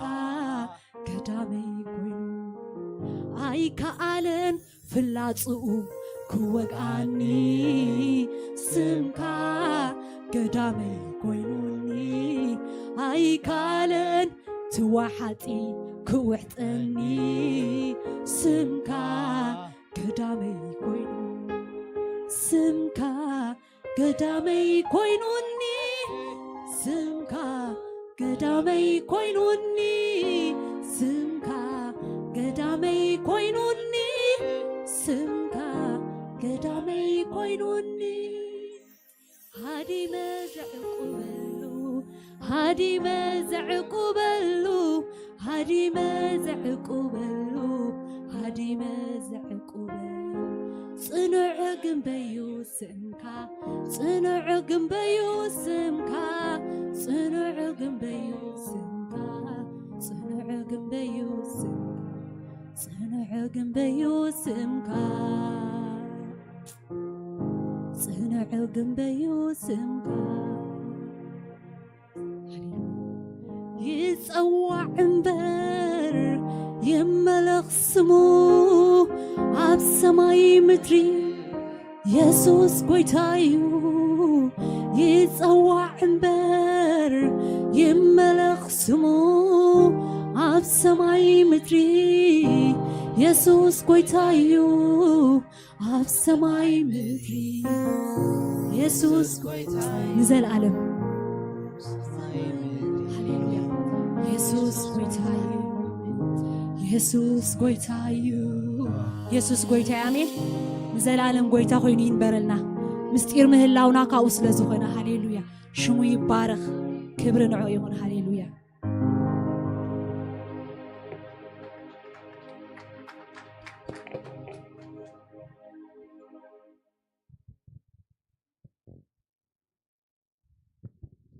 ክብርን ኣምላኽ ይኹን ሃሌሉያ ክብርን ኣምላኽ ይኹን ሃሌሉያ እንታይ ኢልና ኢና ንዝምር ነርና ስምጋ ምስጋና እዩ ኣየቋረፅን ክዝምረልካ እየ ስቕ ኣይብልን ስቕ ዘየብል ናይ እግዚኣብሔር ፍቕሪ ስቕ ዘየብል ናይ ኢየሱስ ክርስቶስ ውዕለት ኣለና ዝተገበረልና ዋላ እኳ እንተረሳዕናዮ ስቕ ዘየብል ፍቕሪ ኣምላኽ ግን ኩሉ ሳዕ ምሳና ኣሎ ክብርና ኣምላኽ ይኹን ክብርና ኣምላኽ ይኹን ዳዊት ከምዚ ይብል ኣነ ግና ብምሕረትካ እወከል ኣለኹ መን ኣነ ግና ብምሕረትካ እወከል ኣለኹ ልበይ ብምሕዳስ ብምድሓንካ ይሕጐስ ኣሎ እግዚኣብሔር ሰናይ ገሪለይ እሞ ምስጋንኡ ክዝምር እየ እግዚኣብሔር ሰናይ ገሪለይ እሞ ከመስግኖ እየ ክዝምረሉ እየ ዕልል ክብል እየ ስቕ ኣይብልን እዚ ውዕለት እዚ ኣብ ልብና ስለ ዘሎ እዩ ንኢየሱስ ኩሉ ሳዕ ከነመስግኖ ዝድርኸና እግዚኣብሔር ኣምላኽ ዝተመስገነ ይኹን ኣብ ቤት ኣምላኽ ንኺድ ምስ በሉኒ ተሓጐስኩ ድማ ይብል ኣብ ካልእ ቦታ እቲ ምንጭ ሓጐስ ተኾነና መን ኢየሱስ ክርስቶስ በዓል እዩ ምንጭ ሓጐስና ኣብ ኩነታት ኣይንምርኮስን ኣብ ነገራት ኣይኮንና ንጥምት ግን እቲ ውዕለት ዝወዓለልና ኢየሱስ ኣቐዲሙ ቅድሚ ምስራት ዓለም እግዚኣብሔር ኣምላኽ ፍቕሪ ምዃኑ ብወዱ ብኢየሱስ ክርስቶስ ዝገለጸልና ንዑ እንዳዘከርና እቲ ኣብ መስቀል ዝፈሰሰ ደም ንዑ ክንዝክር ከለና ስቕ ኣየብለናን እዩ ናይ ኢየሱስ ክርስቶስ ፍቕሪ ናይ እግዚኣብሔር ፍቕሪ እግዚኣብሔር ኣምላኽ ዝተመስገነ ይኹን ነገራት ንጥምት እንድሕር ኮይና ነገራት ይቀያየር እዩ ሎሚ ባህ ዘብል ነገር ክንረክብ ቁርብ ደቃይቅ ኣይፀንሕን ድማ መሊሱ ክጠፍእ ክእል እዩ ንሰባት ዝገበሩልና ውዕለት ንርኢ እንድሕር ኮይና ጽባሕ ነጎ ሰባት መሊሶም ክጠልሙና ከም ዝኽእሉ ተኽእሎ ኣለዎ ኣነ ንስኻትኩምን ግን ንመን ኢና ክንጥምት ዘለና ንኢየሱስ ክርስቶስ እቲ ዘይቅየር ፍቕሩ እግዚኣብሔር ካብ ዘለዓለም ንዘለዓለም ኣብ ቤቱ ክንነብር ቅድሚ ምስራት ዓለም ሓሳቡ ዝነበረ ናብኡ ቢልና ክንከይድ ገለገለ ሰባት እንታይ ይብሉ ነገራት ጽልምት ክብሎም ከሎ ክግድኡ ከለዉ ዝጎደሎም ነገር ክህሉ ከሎ ንእግዚአብሔር ሓቲቶም ለሚኖም ዝሰኣኑ ክመስሎም ከሎ ሕጅስ እግዚአብሔር ካባይ ርሒቁ ይመስለኒ ይብሉ ኖ ኖ ኖ ኖ እግዚአብሔር ኣብ ስፍሩ እዩ ዘሎ እግዚአብሔር ኣብ ቦቱ እዩ ዘሎ ቃል ኪዳኑ ደይቀይር ንዓይ ንዓኻትኩምን ክብል ጥራሕ ኣይኮነን ንቃሉ ክብል እሙን ኣምላኽ ኢና ነምልኽ በሎ ንሕና ኢና ንርሕቕ ዘለና ካብ እግዚአብሔር እንድሕር ተፈሊጠና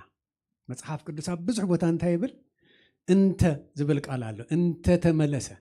ህዝበይ እንተ ተመለሰ ገጸይ እንተ ደለየ ይብለና ናብ ወቢልና ክንጥምት ጥራሕ ናብ ወቢልና ክንጥምት ምክንያቱም እግዚአብሔር ኣምላኽ ሓሳቡ ሰናዩ ናብ ስብከት ዳኣ ከይከይድ እምበር እግዚአብሔር ኣምላኽ እንኳዕ ናብ ቤት ኣምላኽ ብሰላም ኣምጽኣኩም ናቱ ፈቃድ ስለ ድኾነ እዩ ናቱ ሰናይ ምሕረት ስለ ድበዝሓልና ደቂስና ክንተስ ዝገበረና እግዚአብሔር እዩ ነዛ መዓልቲ እዚኣ ክንርኢ ዝገበረና እግዚአብሔር እዩ ስለዚ ናይ እግዚአብሔር ውለታ ጸብጺብና ኣይንውድኦን ኢናን ግን እግዚአብሔር እዩ ክምስገን ዘለዎ ኣምላኽ በይኑሱ እዩ ኣነ ቀና ኣምላኽ እዩ ዝብለና ካልእ ኣምላኽ ከነምልኽ ዘይደሊ ኣምላኽ ክብርና ኣምላኽ ይኹን እስከ ሓንሳብ ንእግዚአብሔር ክብርና ሃቦ ኣይነቋርጽን ኢየሱስ ከነመስግኖ ብወዱ ብኢየሱስ ክርስቶስ ፍቅሩ ዝገለጸልና እግዚአብሔር ኣምላኽ ናብኡ ክንምለስ እዩ እንተ ተመለስኩም እዩ ዝብለና እሞ እግዚአብሔር ኣምላኽ ዝተመስገነ ይኹን እንኳዕ ደሓን መጽኣኩም ክብለኩም እኽእል ኣጋይሽ ደሊኹም የዳኩም ሓንሳብ ኣርኢን እሞኒ ካብ ቤት ኣምላኽ እንኳዕ ደሓን መጽኣኩም ክንብለኩም ሕራይ ክልተ ሰብሪ ኣለኹ እግዚአብሔር ኣምላኽ ዝተመስገነ ይኹን ብኣኽደ ክጅምር ሽምክ ክትነግርኒ ካበይ ከም ድመጻኪ ቤት ኣምላኽ ድማ እንኳዕ ደሓን መጽኣኪ ክብለኩም እንተ ካበይ እንኳዕ ደሓን መጽኣኪ ትዕግስቲ ካብ ፖርትላንድ ማሕበር ክርስቶስ ቤቴል ቤተ ክርስቲያን ላስ ቬጋስ እንኳዕ ደሓን መጽኣኪ ትብለኪ ቤትና ኩሉ ሳዕ ክፉት እዩ ንቅዱሳን ከምዚ ክንርኢ ከለና እዚና ኢና ንሕጎስ እዚ ሰላምታና ይብጻሕኪ እግዚአብሔር ኣምላኽ ተመስገነ ይኹን ሓወይ ድማ በዝሎ ቅድሚ 40 ገለመለን ዓመት ሃይ ስኩል ከለኹ ዓብይ ሓወይ ዝነበረ ብዙሕ ግዜ ጽቡቕ ዘሕለፍና ኣነ ተምሃራይ ከለኹ ማለት እዩ ናይ ሎሚ 33 ዓመት ንቁሩብ ደቃይቅ ድማ ተራኺብና ነርና ሰዓት ደይመልእ ቢዚ ስለ ዝነበረ ደይርስዓሉ ምክንያት ኣለኒ ድሕሪ መርዓ ናብ ኤርትራ ኸድና ነርና ባፅዕ ዝተቐበለና እሱ ይነሩ እግዚአብሔር ኣምላኽ ደጊሙ ክራኽበና ነዚ ዕድል ስለ ዝሃበና እግዚአብሔር ኣምላኽ ስሙ ይባረኽ ብሎ ስሙ በዓሉ ክዛረበን እሞ ክላለየና ምፈተኹሞ ቁሩብ ደቃይቅ ክብንካ አንድ ብርሃን የማነ ዝበሃል ካብ እንተማጥነተይ ኣብ ኖርዌይ እዩ ቴሌማርክ ዝበሃል ኣውራጃ ሼን ዝበሃል ከተማ እዩ ዝቕመጥ ማለት እዩ ኣብዚ ምህላዊ ሰናዩ ነዚ ኣዝየ ደፍቅሮ ሓወይ ስለ ዝኸብካ ባሂልኒ ኣምላኽ ተመስገነ ይኹን ኣብዚ ምፅኢካ ንኻትኩም ዝኣመሰለ ሕብረት ክሪኦ ከለኹ ኣዚ ባሂል ዝብለኒ ምክንያቱ ኣብ ቤተ ኣምላኽ ኩሉ ግዜ ሰላም ኣሎ ሂወት ኣሎ ፈውሲ ኣሎ ፍቅሪ ኣሎ ለዋት ኣሎ ስለዚ ኣብዚኹም ንራእይካ ደስ ኢለኒ ኣምላኽ መመሊሱ ይባርክኩም ክብርና ኣምላኽ ይኹን ዝገበርና እንተገበርና ክብሪ ክወስድ ዘለዎ መን እዩ እግዚአብሔር ኣምላኽ ሰብ ብምንታይ ይራኸብ ኣይፍለጥን ከምዚ ክንራኸብ ዝገበረና እግዚአብሔር ኣምላኽ እሞ ኣዝየ ተሓጒሰ ስለ ዝሰማዕኩ ኣብ ላስ ቬጋስ መፅእ ኣለኹ ስለ ዝበለኒ ኣዝየ ተሓጒሰ ዕድል ዝህብ እግዚአብሔር እሞኒ ምስ ኣምላኽ ኮይና ድማ ብሓባር ከምዚ ክነምልኽ እንኳዕ ደሓን መጽኣኪ ክብለካ ፈቱ ደጊመ እዚ ሰላምታና ድማ ክትምለስ ከለኻ ኖርዌይ ዘለዎ ቅዱሳን ሰላምታና ሒዝካ ከም ትኸይድ እዚ ቃል ኣቱ እግዚአብሔር ኣምላኽ ዝተመስገነ ይኹን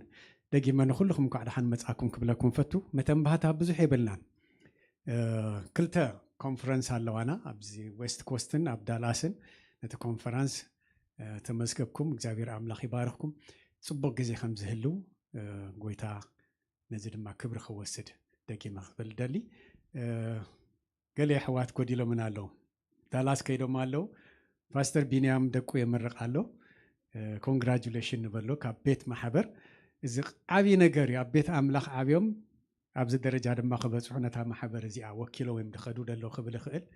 ብግሎም ብውልቆ ወይም ከይዶም ግን እግዚአብሔር ኣምላኽ ፈሪ እግዚአብሔር ይጽለና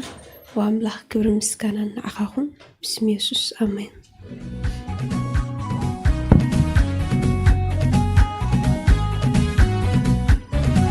ካፈማ ከይመረትኩሞ ዝመረትኒ ብሞትን ሳይው ካብ ሕጊ ሓጢአት ተሻይተኒ ኣባ ኮይነት ዝፅዋዓሉ مسل هيبوني هيوت يسوس يومن يوفز فزني محتمنا يدمون بيدون بكرسوس يسوس سابي مسل ولدنا تبوناتي تبوناتي تما قالي سمع وتزكى يروني يسوس ويتا كفيلو ودا بكرسوس يسوس سابي مسل ولدنا تبوناتي تبوناتي تما قالي ክብርና አምላኽ ይኹን ሕጂ ድማ እግዚአብሔር ክዛረበና ልብና ከፊትና ነዝብ ዝደው ኢሉ ቃል አምላኽ ይዝልና ድመጽ ሓውና እግዚአብሔር አምላኽ ብወገሩ ክዛረበና ንዑን መንፈስ ቅዱስን ይሕሊፍና ክንቢና ኩላህና ድልዋት ክንከውን እንኳዕ ደሓን መጻኪ ጋሻ ይኮንክን ክብርና አምላኽ ይኹን ቁሩብ አዋርሕ ውላድ እግዚአብሔር ባሪኽዋ ኣብ መጸት ነራ ሎሚ ትመጽኣላ እግዚአብሔር አምላኽ ተመስገነ ይኹን ክብርን አምላኽ ይኹን ሎሚ ቃል ዘካፍለና ሓውና ደሱ እዩ ኣብ ዝደው ዝብል ሰብ መዓይቲ አምላኽ እዩ ካብኡ ደይኮነ ካብ እግዚአብሔር ከም ድመፀን እቲ ቃል ሓሲብና እንድሕር ንቕበሎ ኮይና እግዚአብሔር ንዓይ ቃል ኣለዎ ንዓኹም ቃል ኣለዎ እቲ ቃል ድማ ውሽጥና ህይወት ክኸውን እዩ ነዚ ኣሚንና ኢና ኣብ ቤት ኣምላኽ ንመፅእ ምክንያቱም ነፍስና ኩሉ ሳዕ ትርስዓ ትዝንግዓ መጽሐፍ ቅዱስ ኩሉ ግዜ ሓድሽ ቃል ናይ ኣምላኽ ኣለዎ ሎሚ ዘንበብናዮ ደጊምና ከነንብቦ ከለና እኳ እግዚአብሔር ብካልእ መገዲ ክግለፀልና እዩ እሞንን ልብና ከፊትና ንመንፈስ ቅዱስ ክንሰምዕ ንሕውና ድማ ኣብዚ እሱ ክዛረቡ ካብ ኣፉ ድማ ቃል ክቕምጠሉ ነዚ ግዜ ንማሕሊፈ ክቤክ ደሱ ኳዳን መጻካ ደጊመ ፈትወካ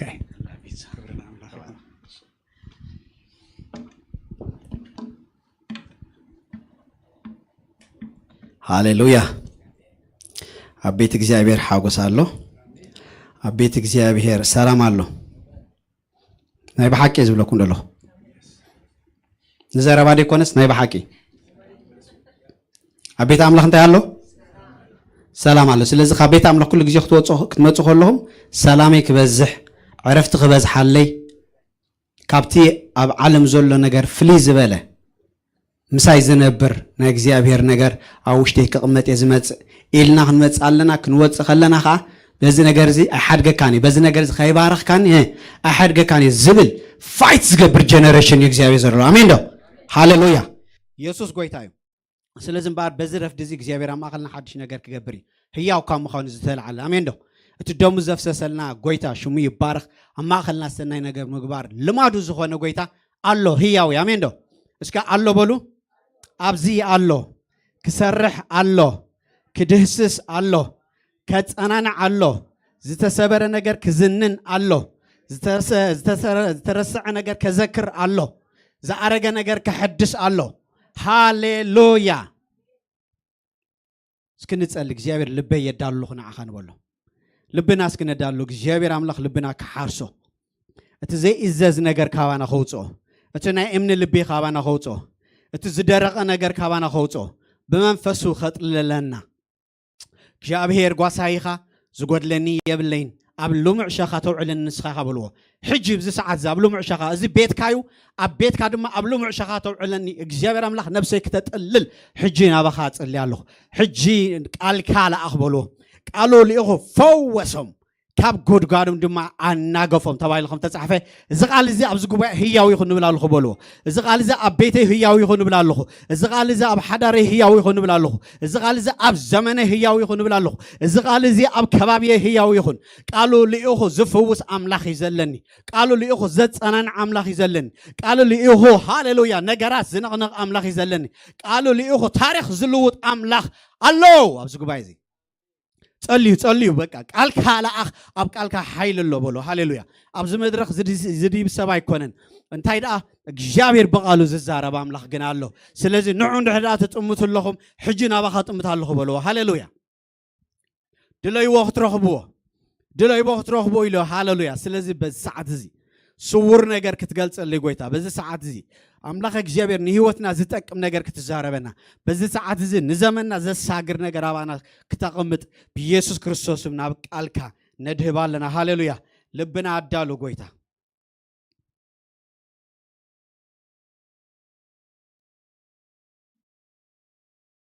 ጸልዩ ልበይ የዳልወልካ ኣለኹ ብሎ ልበይ የዳሉ ኣለኹ በቃ ተዛረበኒ እግዚአብሔር አምላክ ሃሌሉያ በወድኻ ናይ ዘላለም ህይወት ዝሃብካኒ ሃሌሉያ ሊቀ ካህነይ ሃሌሉያ ቅድሚ ሕጂ ኣነ ዘይነበረኒ ነገር ሂብካኒ ቅድሚ ሕጂ ተራሰብ ቅድሚ ሕጂ ናብ ሲኦል ዝኸይሰብ ዝነበርኩ ሕጂ ግን ብኣምላኽ ዝተፈትወ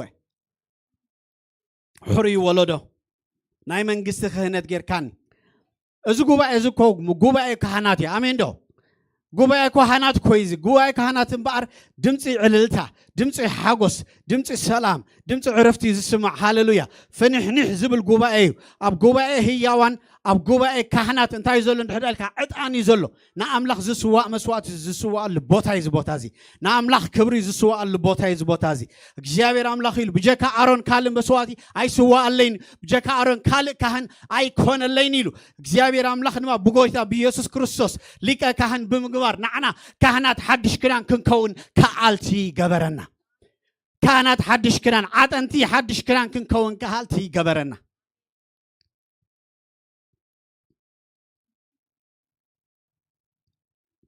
ሻፕሮ ደበዲጋ ስታፕለዲያ ፕሬግላጃ ስታክለዲ ለረቤጋን ታላባዲያ ህያው ዝኾነ መስዋዕቲ ይኽስውዕ እግዚአብሔር አምላኽ ህያው ክህንነት ስለ ዝሃብካኒ መስክነካ ኣለኹ ከምቲ ናይ ብሉይ ኪዳን ዘይኮነ ዝኣርግ ዝመውት ዘይኮነስ ሓድሽ ናባኻ ዘቕርብ ኣምላኸ እግዚአብሔር ናባኻ ዘቕርብ ኣምላኸ እግዚአብሔር ክቡር ዕጫ ስለ ዝሃብካኒ በዚ ሰዓት እየ መስክነካ ኣለኹ ነዚ ጉባኤ ብክቡር ፃውዒ ስለ ዝፀዋዕካ የመስክነካ ኣለኹ ኣብዚ ጉባኤ ሓድሽ ነገር ስለ ዘቐመጥካ የመስክነካ ኣለኹ ኣብዚ ጉባኤ ብሉፅ ነገር ስለ ዘቐመጥካ የመስክነካ ኣለኹ ራሽ ኮሎበድያ እግዚአብሔር አምላኽ ሽምካ ይባረኽ ብሰማይና ምድርና ብትሕቲ ምድሪ ምሉእ ምልክን ስልጣን ዘለካ ጎይታ ኣብዚ ጉባኤ ተመላለስ ንብለካ ኣለና ኣብዚ ጉባኤ ተረኸብ ንብለካ ኣለና ኣብ ልብና እግዚአብሔር አምላኽ ልብና ንዓኻ ንኸፍት ኣለና ልብና ክትሓርሶ እግዚአብሔር አምላኽ ልብና ክተጥዕዮ እግዚአብሔር አምላኽ ኣብ ውሽጥና ድማ እግዚአብሔር አምላኽ ናትካ ነገር ክቕመጥ ንጽልይ ኣለና ንስኻ ነታ ትደልየካ ነብሲ እትርከብ ኣምላኽ በዚ ሰዓት እዚ ንመን እንታይ ከም ዘድልዮ ትፈልጥ ኢኻ እሞ ንኹሉ ብዘድልዮ ክትመቅል ትኽእል ግሩም ኣምላኽ ምዃንካ ኣሚንና ናባኻ ንጽልይ ኣለና ነብሲ ወከፍ ሰብ እግዚአብሔር ኣምላኽ ዘድልዮ ቃል ክትህቦ ጽልይ ኣለኹ ዘድልዮ ሓይሊ ክትህቦ ጽልይ ኣለኹ ዘድልዮ ምንጋፍ ክትህቦ ጽልይ ኣለኹ ብሽም የሱስ ንዓኻ ደሊና መፂና ኣለና ንስኻ ድማ ትርከብ ኣምላኽ ኢኻ እሞ ሽምካ ይባረኽ ብተፍቅሮ ብወድኻ ብኢየሱስ ክርስቶስም ሓሳብና ዝሰርቕ ዘበለ ኩሉ እግዚአብሔር ኣምላኽ ካብ ማእኸልና ዝተኣለየ ይኹን ኣእምሮና እግዚአብሔር ናባኻ ነቕልብ ኣለና ኩሉ ሓሳብና ኩሉ ሓይልና ኩሉ ኣእምሮና ናባኻ ንስብስቦ ኣለና ብሽም የሱስ ኣሜን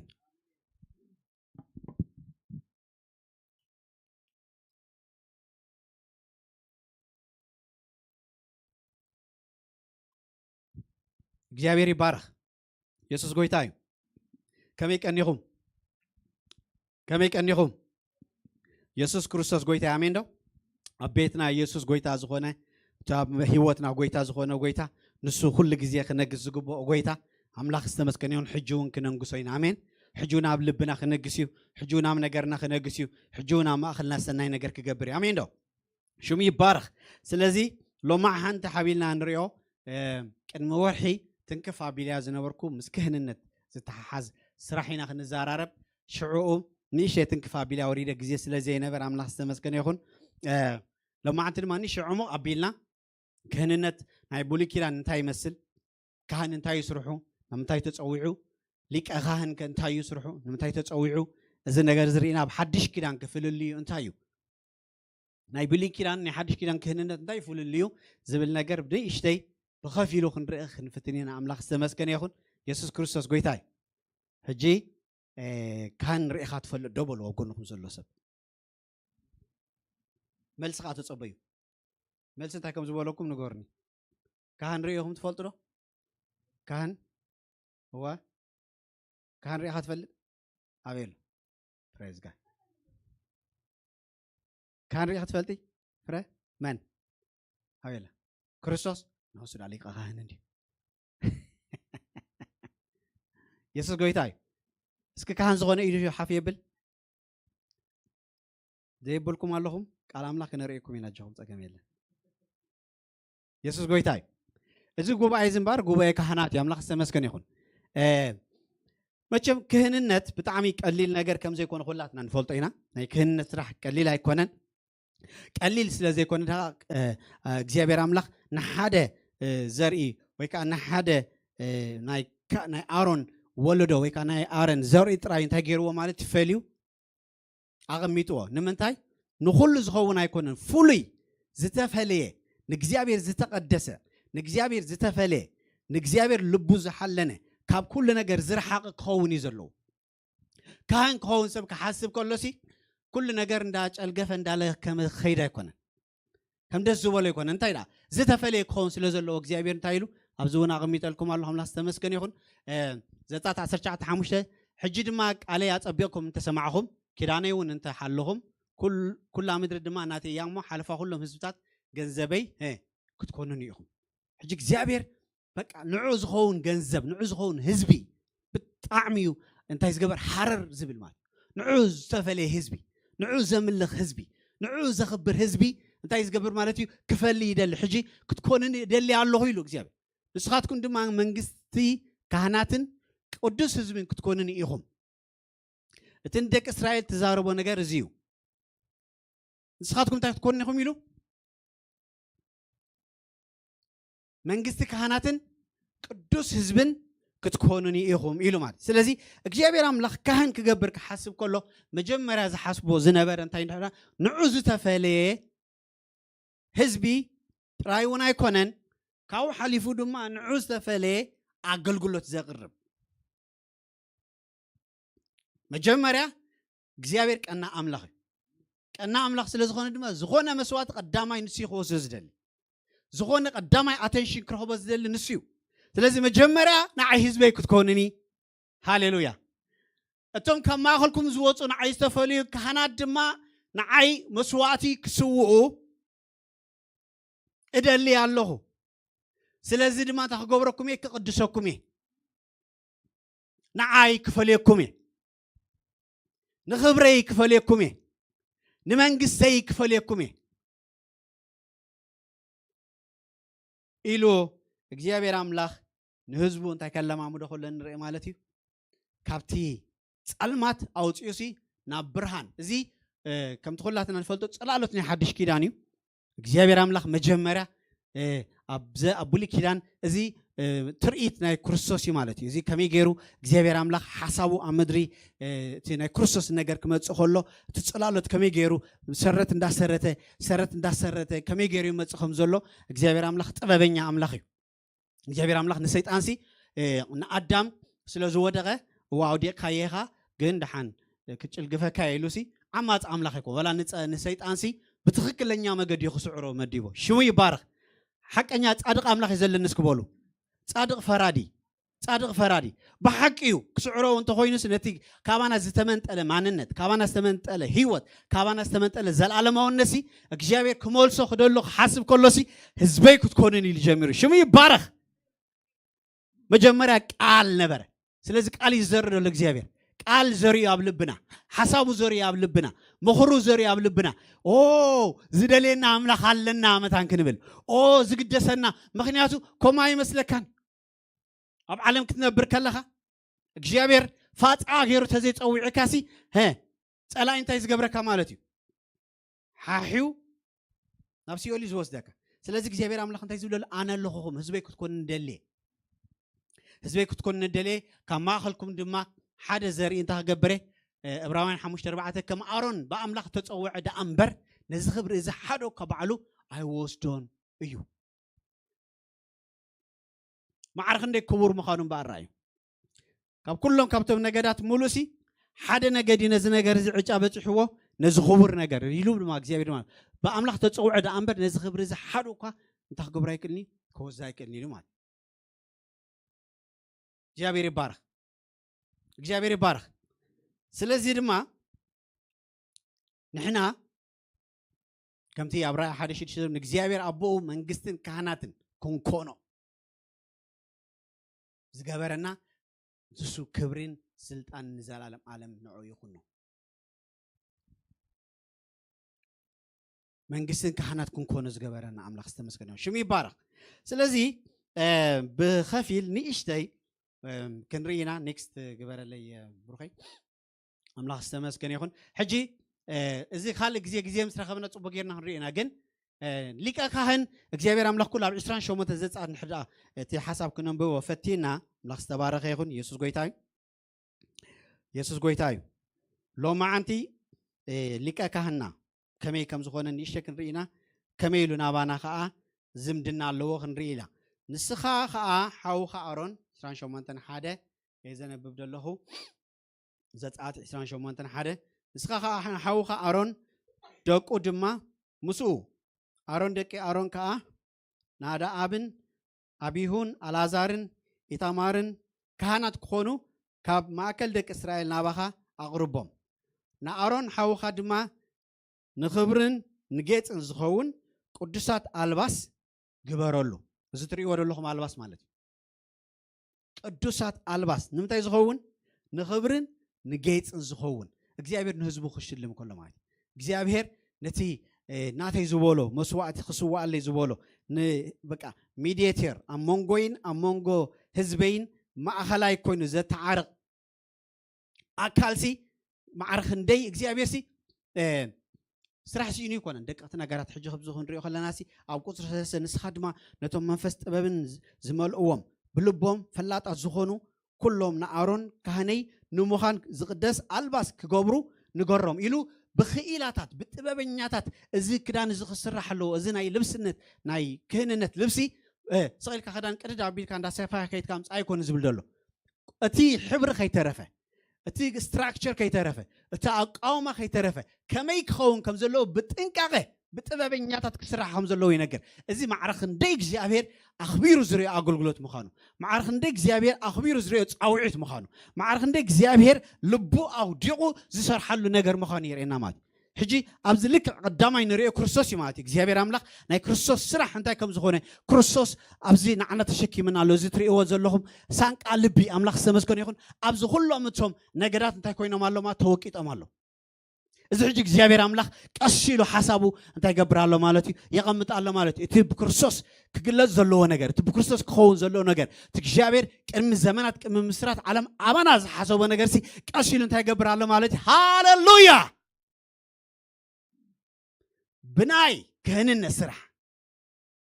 كشيلو زيابير حسابه أنت جبر الله مالتي أبانا يجلس الله مالتي سلزي تزجبروا الباسكا زيو سانكا أفلبن إفودن تسمعوي إفود تري ورا لهم كمش لعلن عن توراي كمش تحتن متأمت أميا كناتن أمو كهني خوسي نساتم وركن سماعون حبري دمن توري كأيه لحسي تادعين وسيدهم نحوها أرون ندكون قدس ألباس انتهي بيجبوروا لهم اندابله كالك زي قويتا جزيم صحابنا بب حدا إفود انتهي يسرحوا تي حبرتات انتهيو تن عسرت خلت انتهي يسرحن تن بيمان بتأجم أمانكم زلوا سومن ستيل توم نجداتهم انتهي زري قويتا يسوس كريستوس نعنا كم يجير تشكيمنا ناب كبر خمس خده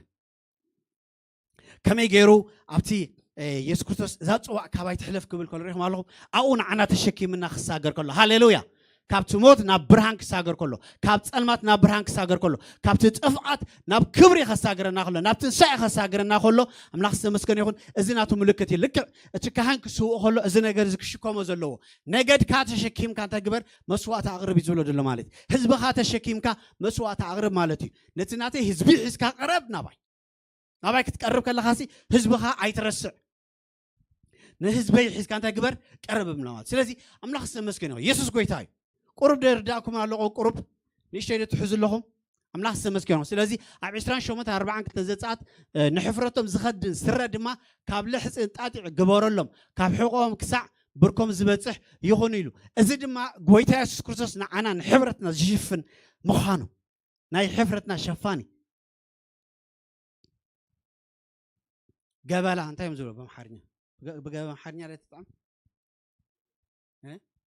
نو نحفر شفان نه قبل شفان يديم زلوم حن تقولني هم نه حفرتنا شفان بك حفرتنا نازبلوسي توردتنا زي شفن كم يزبلون دلو نحفرتهم زخدن سر دما كابل حت انتاي جبروا لمات إذا خا تي قويتا يسوع كريستوس أملاخ السماس كان يقول نعنا حبرتنا شفان مخانو ناي وردتنا شفان مخانو ناي حمقنا شفان مخانو حاتنا خم تشكمه مرقمنا خم تشكمه ناتنا صور كم زوسده زرئي نجري مالاتي أملاخ السماس كان يقول سلازي تناتنا مدحان قليل يكونن مالتي እግዚአብሔር ማዕረግ እንደዚህ ይሰጣሉ እንደዚህ ጊዜ ተጣሉ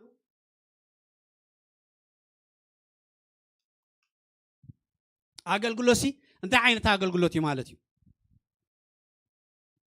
ከምዚ ገይሩ ኩሉ ብደቂቅ እቲ ምዕራፍ ብሙሉእ 28 እንድሕር አንቢብናዮ ሓደ ብሓደ ሁሉ ነገር تعودوا لنا نجار ببحدة تسعرة ناي سمايو حسب مجلسي ملاحظة مسكون ناي قدسنا مجلسي خون كله تسمايو دم ناي سمايو حسب مجلسي بسمايو حسب أبكر ما أملاك نقرب كم زلنا ملاحظة مسكون يخو سمايو هي نجار نأجزاوي زخبر نجار حزنا هنقرب كم زلنا تسعرة دم ما قدسنا نأملاك زتقدسه هي وتحزنا هنقرب كم زلنا مجمرا نجزاوي كقدسه الحركة أن إحنا هاخن قدس مليسنا دم أملاخ سمسكن يخون نتوم أمونكم نتشكيمنا يوم زلنا صنحنا هنرينا سدما أبانا ترقم كلن تاي مثل صنحنا هنرينا نحنا دم أملاخ سمسكن يخون إجزابير أملاخ نجزابير قدس خونا مسوات خونا قربان مجمرا نجزابير كنفل آمين ده كفل ليش كبولو كم قال أي تحاوسني زاس وايد ما تقن محجق مورحي زيا تنكفها بيا خيط كله كان محجي تهي لكم نيرة كهنسي ويكأشي سام قد تاريخ موسي دزوا ولا يقبرده دز بولوك أشي قبر واي كم زي أيلو خلصي كأشيسي سخاون عين خاي قبر كاني مسخا كستي وي مسخا كتعرف وي مسخا كباسي هي سخاون وردلك ولا سوجي جينيا خلص انت سخاتي تقبر مسكشغن باسي كحقي حكيني سلزي معرخن دي زتفلي هيوت علنا نجارات كمان حساب زرحق سيستم عالم نعنا حساب زفنفننا ويس نحنا نقربه حاجة أبزين ده عقلي منارينا معرخ نديك زيابير أملاك أتوكيرو كم زي سرح حلو توم نجد كميك خون خمزلهم تي إفود تي أقامات سماو حسب تي قدس خونة حساسبة ملاحظة مسكون يقول تي بأقرم دما خاطو زلهم دما ياو كلنا عم نفلتو موسى الجزيابير مجمرة خراخو بخلو ترح أقرين تاجروا ترح أقرأ زنج أما تاجبري لون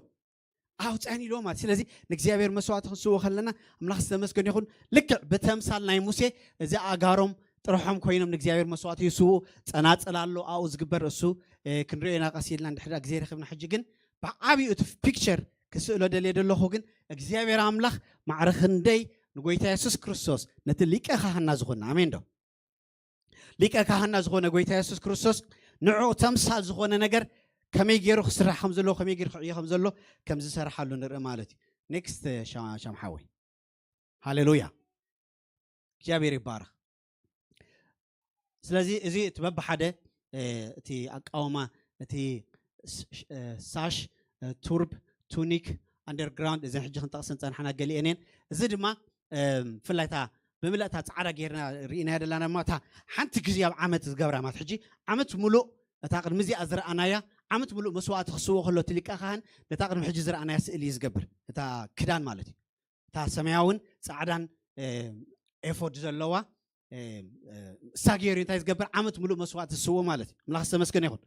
أب عمت حند زيجن نزيئة يسوء ملت سعدا زي حجي ناي كاهنة ناي ليك كاهن تا مقنطتي يبولون نسالا جن سعدا ملت سعدا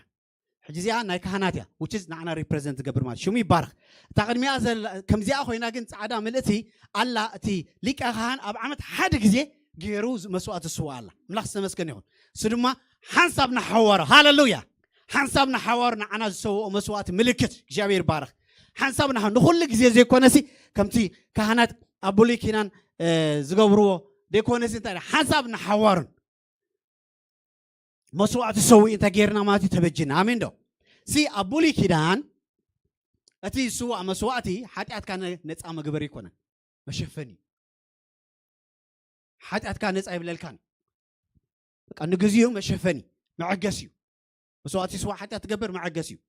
فتسيمو كان هكاي كلني فتسيمو خطرق هكاي كلني فتسيمو نا أملاك قرب هكاي كلني الزيس اللي زفلتك جابر أملاك ما حسب نحواره ملك الزخون صلالو تغيرنا نسلو ما انتي حسب نحوارنا بعمتي أتو انتي نتحات أتحيزو مالتي نتحات أنا حزب حزب حسب بعمتي أتومو انتي يقبر مالتي أب كلمك جابر موسواتي يقرب زد ما تي قويتا يسوس كريستوس مجيء أملاك سمسكن واقع خفيل أملاك سمسكن يقول ميتو تنسيو حسب نحوار زخون موسواتي السوء نعنا استبجونا تمثالنا تي أملاك سمسكن شمي بارخ طاقعتي لنا زقويتا هاليلويا next شام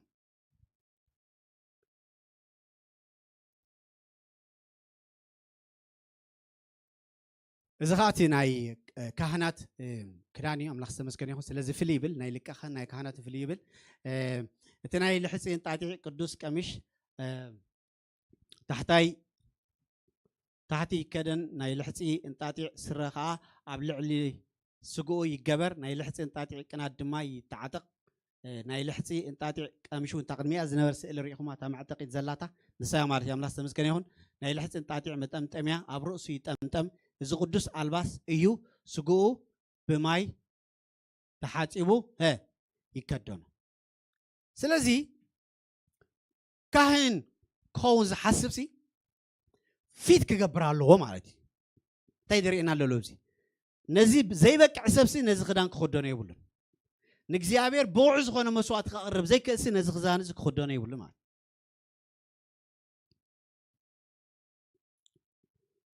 معناته لك عزي خدان زي تجبر كلا خانت تجبر مالتي نكزيابير مسوات خسوة خمسة لك تفلت على أوتوماتيك كلماتي لذا حدا سب من نكزيابير مسوات خسوة نكزيابير كبر خب نهزبو حزاب كم نكزيابير كقرب عطان كعاتن دلو أنت زي كوينو بزنا جرزي أنت خجبري يقولون مالتي نزل بس زخ خجبري يقولون مالتي لذي لك عزا خدان زيادة تزي جيرهم ما أخل جوايا ما أخل هزبهم كحرسو خنابر خلوا وتم كهنات ولا حنتي عطان يدليهم نكزيابير مسوات مقرب يدليهم مخنياتو زالبس زي أبز جبر كي أوانجن ناي جدن أنت يالله مالتيو ناي جدن نعو فيت زجبر سب نعو زبك عسب خونا الله مالتي أملاك سمسكن يخون نزيد ما قلت يسوع كريستوس بدمه بقعة غيرنا آمين دو شو مي بارخ next شام حاول جابير بارخ هاليلويا سلازي كم زخاب كنا من نمتاي عيو تمزز يوم زبل حساب نحد آخر دلينا دما لوياوين زهولكو سلسة شعته لوياوين نا أرونن ندكون هابهم نساتهم كابدك إسرائيل بملؤهم نعو توفي يوم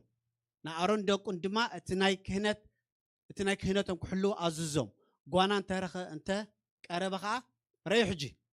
قوانا انت قرب نزنا جرزي بقع زي كنا مالت نزل مسوات خسو بقع زي كنا بليونت نجزيابير كقوم بقع زي كنسي نزي نجرز قرب سي هي أي حسبه حجي لوي مالت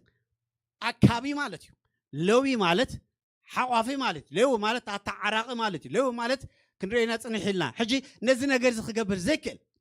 مجمرة نجزيابير أو كلمة جزيابير قريب مسوات خسوة زكل بدحري دما حزب خعرق زكل بزحري دما أحوات كعرق زكل بدحري دما ملاخ سمسكن ياخد نهزبي ناو جزيابير كقرب زكل انت خجبر يبلو ماتي نفس قرب يبلو تزي كوينسي ها قوانا انت قربه موتك موتي مات which means نزع يوز زي تمدبه نزنا جرز زروس زي دالوه موت خمود حجة أجهم زي بحدش كان يسرحني تام موت بلا تفواكن معرخندي في سيريس كن كونكم زلنا معرخندي تلبسك هن النت اللي بيسنا إحنا مالالس كم زلنا لازم دحر حجس كبالو ولا بش انت بيت نايك هن النت لبسي غير خيده لازم باي ناو كرو تردينا أبي كم نوصات رندا تردعنا خيدالو مش أبي كم نوصات لبس خين الناس رندا تردعنا خيدالو مخنياتو إذا لبس زخ تجبر كلها أوتوماتيكالي حلاف النتاوي خطون أوتوماتيكالي نجابير مسوات زقرب سبي خطون أوتوماتيكالي نجابير زتو في سبي خطون أوتوماتيكالي نجابير استقدسه ዝተፈለየ ህዝቢ ኢኻ ትኸውን ስለዚ ኣብ ሂወትና ክንሓልፍ ከለና ክንኣቱ ክንወፅእ ከለና እተን እግዚኣብሔር ዘይክብር ትገበርናለን እዋናት ዘክረን እሞ ሽዑኡ ልብሲ ክህንናትና ኣውፂና እቲ ነገር ከም ዝገበርናዮ ሕጂ ይርዳእና ይኸውን ማለት እዩ እቲ ልብሲ ግን ክወፅእ የብሉን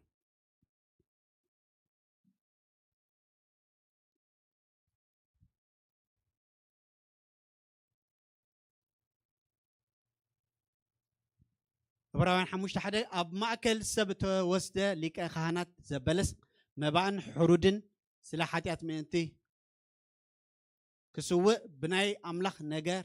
ስለ ሰብ እዩ ዝሽየም ስለዚ መስዋዕቲ ክሽውእ ዝተሰምየ ወይ ከዓ ሊቀ ካህን ዝኾነ ወይ ከዓ ካህን ዝኾነ ሲ እንታይ ክገብር ኣሎ ማለት እዩ መባእን ሕሩድን ስለ ሓጢአት ምእንቲ ክስውእ ብናይ ኣምላኽ እዩ ዝተሸመ ማለት ስለዚ ሽመቴ ካብ ኣምላኽ እዩ ስክበሉ ክህንነተይ ካብ ኣምላኽ እዩ እዚ ሒልኩም ንለኹም ክህንነተይ ዓዊልኩም ካብ ኣምላኽ እዩ ሽመተይ ካብ ኣምላኽ እዩ ኣሜን ኣምላኽ ዝተመስገን ይሁን ስለዚ ገለ ካብቲ ንሳቶም ዝሰርሕዎ ዝነበሩ ስራሕ ኣብ ክንዲ ህዝቢ እንታይ ይገብሩ ነይሮም ናብ ኣምላኽ ይቐርቡ ነይሮም ምሽ ሓቀይ መጀመርያ ንእግዚኣብሔር ኢልና ቀና ኣምላኽ ስለ ዝኾነ መጀመርያ ንእግዚኣብሔር ኩለንትናና ቀዳማይ ንእግዚኣብሔር ብድሕሪ ድማ ንህዝቢ ኣምላኽ ሒዝና ወይ ከዓ ነቲ ህዝቢ ሒዝና ናብ ኣምላኽ ክንቀርብ እዚ እቲ ሽዑ እግዚኣብሔር ካብኣቶም ሪኳየር ዝገብሮ ባይዘወይ ሰለስተ ንሕጂ ምስ ግዜ ኣንጻር እምበር ብጣዕሚ ብዙሕ እቲ እግዚኣብሔር ጠለብ ዝገብሩ ብዙሕ ነገራት ኣሎ እቲ ጨናጭል ክገብሩ ከለዉ ዕጣን ክገብሩ ከለዉ ብዙሕ ነገር ዜሮ ዜሮ ግን ሓንቲ ኣብ ክንዲ ህዝቢ ናብ ኣምላኽ ይቐርቡ ካልኣይ ነቲ ህዝቢ ሓሳብ ኣምላኽ እንታይ ይገብሩ የንብብሉ ሕጊ ሙሴ የንብብሉ ነይሮም ማለት እዩ ክንደይና ወንጌል ንሰብኽ ርእስና እንዳሓኻኽና ተደሊና ሰለፍና እንዳሓኻኽና ተደሊና ግን ሓቂ ሓቂ ስለ ዝኾነት ክንውሕጥ ጥራይ አይደለና ክንደይና ካህናት ምሽ ኢልኩም ምሽ ኣቀዲምኩም ካህን እየ ምሽ ኢልኩም ድሓቀይ ዘይበለት ሓንቲ ኣደላ ንዓ ጥራይ ደይከሳ እምበር ንኩላትኩም ክኸሰኩም ክእል ነብሳ ውፅያታ ነዚኣ ፈሊጣ መስለኒ ኢዳ ውፅአት ነይራ ሕጂ ንዓ ጥራይ ክኸሳ ዘይክእል ግን ኩላትኩም ፈሪምኩም ኢኹም ኣነ ካህን የልኩም ቃል ኣምላኽ ከዓ ስለ ዝበለኩም እሞኸም እንድሕር ደኣ ኮይኑ ናብ ህዝቢ ሓሳብ ኣምላኽ ይነግሩ ወይ ከዓ ሕጊ ሙሴ ይንብቡ ነይሮም ሕጂ ሕጊ ሙሴ ንህዝቢ ነንብሰባት ማዕረ ክንደይ ኢና ርእስና እንዳሓኻኽና ኣጆኹም ፀገም የለን ወይ ከዓ ኣነ ከይርአኩም ከዓ ሰለፍኩም እንዳሓኽኩም ማለት እዮም ናክስተመስገን እዮም ሲሪየስሊ እግዚኣብሔር ኣምላኽ ካባና ዝፅበየ ነገር እንታይ እንድሕር ደኣ ኢልና ልክዕ ከምዚ ኣብዚ ንሪኦ ዘለና ሕጊ ሙሴ ምንባብ ወይ ከዓ ብስራት ወንጌል ምንጋር ማለት እዩ ስለዚ ሓደ ክርስቲያን ህያው ምዃኑ ዘስተንፍስ ምህላው ዝፍለጥ ወንጌል ክነገር ከሎ እዩ ማለት እዩ ወንጌል ዘይነብር ኣሎ ትልኽ ብላ ኣሎ ማለት ትልኽ ብላ ኣሎ ማለት ስለዚ ካብ ትልኽ ይወፃና ዶ ወፂአ እስክበሉ ትልኽ ኣይብልኒ ብስራት ከበስረ ሕጂ እቲ ቫልዩ ምስ ተረዳእካ ኢኻ ከይደቀስካ ተሓድር እቲ ቫልዩ ምስ ተረዳእካ ኢኻ ዝረኸብካ ኦፖርቹኒቲ ወንጌል ክሰብኽ ኣለኒ ሓሳብ እግዚኣብሔር ክገልፅ ኣለኒ ትብል ማለት እዩ የስ ኦፍ ኮርስ እቲ ቀዳማይ ነገር እግዚኣብሔር ዝደልዮ ከይተዛረብና ብሂወትና ንእግዚኣብሔር ዘኽብር ሂወት ክህልወና ሰባት ምስ ረኣይና በካይዳና ሪኦም እዚ ሰብዚ ስነስርዓት ዘለዎ እዛ ሰብ እዚኣ ስነስርዓት ደለዋ እዚኣ ሰብ እዚኣ ክትሓምስ ሰሚዕ እያ ዘይትፈልጥ እዛ ሰብ እዚኣ ሲ ክትፀባፀብ ርእያ ዘይትፈልጥ ኢሎም በካይዳኻ ብንብረትኩም ቅዱሳት ኩኑ ምሽሉ እቲ እንደለና ንብረት እቲ ሕርቃን እቲ ባእሲ እቲ ምንፅርፃር እቲ ህልኽ ኣብ ንተሃላልኹ ኣብ ስራሕ ቦታ ንተሃላልኽ እንድሕር ደኣ ኮይና እታ ናይ ክህንነት ልብሲ ኣውፂናያ ኣለና ማለት እዩ ኣይትወክለናነ እግዚኣብሔር ኣምላኽ ዝተመስገነ ይኹን ሽሙ ይባረኽ ናይ መንፈስ ቅዱስ ተምሳል መብራህትታት ንግሆ ፋዱስ ምሸት የብርሁ እዚ ድማ እቲ ኩሉ ግዜ መንፈስ ኣይተጥፍኡ ዝብለና ኣምላኽ ዝተመስገነ ይኹን ብዘይ ምቁራፅ ኣብ ልብና ናይ እግዚኣብሔር ብርሃን ክበርህ ዘለዎ ብዘይ ምቁራፅ ናይ መንፈስ ቅዱስ ፕሬዘንስ ኣብ ውሽጥና ክህሉ ዘለዎ ንሱ ዝህሉ ኩሉ ግዜ እዚ ንብሎ ደለና ክትተሓላለኽ ክትፍትን ከለኻ ወደይ እዚኣ ኣይ ቦታኻን ይብለካ መንፈስ ቅዱስ ማለት እዩ ገለ ነገር ክትገብር ከለኻ እዚኣ ኣይትተንክፋ እዚኣ ናብ ገለ ክትወስደካ ብለካ ማለት እዩ ስቂልካ ቴሌቭዥን ክተብዛሓለካ ወደይ መንፈስ ቅዱስ መፅሓፍ ቅዱስ ኣንብብ ብለካ ማለት እዩ ኪተንበርካ ክፀልይ ብለካ ማለት እዩ ስለዚ ኣገደስቲ እዘን ሰለስተ ነገራት እዚኣ ኣምላኽ ዝተመስገነ ሽሙ ይባረኽ ኢየሱስ ጎይታ ኣሜን ዶ ሻም ኔክስት ኦኬ ስለዚ ብሉይ ኪዳን ከም ዝበልናዮ ድሕር ደኣ ኮይኑ ፅቡቕ ምሽ ሓቀይ ፅቡቕ ክንርኢ ፀኒሕና ምሽ ንምንታይ ምቕያር ኣድልይዎ ፅቡቕ እንዲና ንርኢ ፀኒሕና ትሰርሕዎ ስራሕ እዚ ብጣዕሚ ፅቡቕ እዩ ወይ ምቕያር ኣድልዩ ናባይ እንዳጠመትኩ ናብቲ ኣተንቢብኩም ትቆልሑ ኣለኹም ማለት እዩ ኣምላኽ ዝተመስገነ ይኹን እንታይ ብለና ኣሎ ብዚ ዕብራውያን 7:20 እዚ ግና በቲ እግዚኣብሔር ንስኻ ከማዕርግ መልከ ፀደቕ ንዘላለም ካህኒ ኢኻ ኢሉ መሓለ ኣይተዓስን ከዓ እዩ እተባህለሉ መሓላ እዩ እዚ ድማ ብዘይ ማሕላ ከም ዘይኮነ እቲኣቶም ብዘይ ማሕላ ካህናት ኮኑ ማለት እዩ ሕጂ እሳቶም ብዘይ ማሕላ እዚ ድማ ብዘይ ማሕላ ከም ዘይኮነት እቲኣቶም ብዘይ ማሕላ ካህናት ኮኑ ስለዚ ብዘይ ማሕላ ካህናት ኮይኖም ቀፂሉ እንታይ ብለና ኣሎ ከምኡ ድማ ኢየሱስ መድሕን ዝሓሸ ኺዳን ኮነ ዝሓሸ ኺዳን ምክንያቱ እቲ ዝነበረስ ብዘይ ማሕላ እዩ ነይሩ ኣምላኽ ዝተመስገነ ይኹን ሕጂ ናይ ሓጢኣት መስዋእቲ ክስዋኣልካ ኢልካ ካህንካሲ እንድሕር ዳ ሓሚሙ ገዛ ተሪፉ ተሪፋ ማለት መስዋእቲ ረኪስካ ባራ ማለት ጠልካ ሒዝካ መፂኻ መስዋእቲ ሓንቲ ንካህን ሓንቲ ከዓ ንሊቀ ካህን ትኸውን መስዋእቲ ሒዝካ መፂኻ ብፍላይ ደቂ ኤሊ ተረኺቦም ከዓ ኣኺልካ ማለት እዩ ከይተቆልዎ ከሎ ወዲኦም ንእግዚኣብሔር መስዋእቲ ከይሓርኾም ሕጂ እንታይ ዝብለና ደሎ ናይ ክርስቶስ ዝሓሸ ዋይ እቲ ቅድሚኡ ዝነበረሲ ብዘይ ማሕላ እዩ ነይሩ ለዚ ክጠልመካ ክእል ማለት እዩ መስዋእቲ ክስዋልካ መፂኡ ተመይትኸ በቃ ሓጢኣትካ ከይተሓደገልካ ናብ በቃ ምስ ሓጢኣትካ ማለት እዩ በቃ ንኣይነፃኻኻን ክትነፅሲ ትኽእል ስለዚ እንታይ ማለት ውሕስነት የብሉ ማለት እዩ 7:23 እቲኣቶም ከይነብሩ ብሞት ስለተኸልከሉ ብዙሓት ካህናት ነብሩ ስለዚ እንታይ ብለና ኣሎ ብዙሓት ካህናት እዮም ነይሮም ሓደ ጥራይ ኣይኮኑ ነይሩ ብዙሓት ካህናት ነይሮም ዋይ ምክንያቱ እቲ ሓደ ይመውት እቲ ሓደ ሓጢኣት ገብር እቲ ሓደ ይሓምም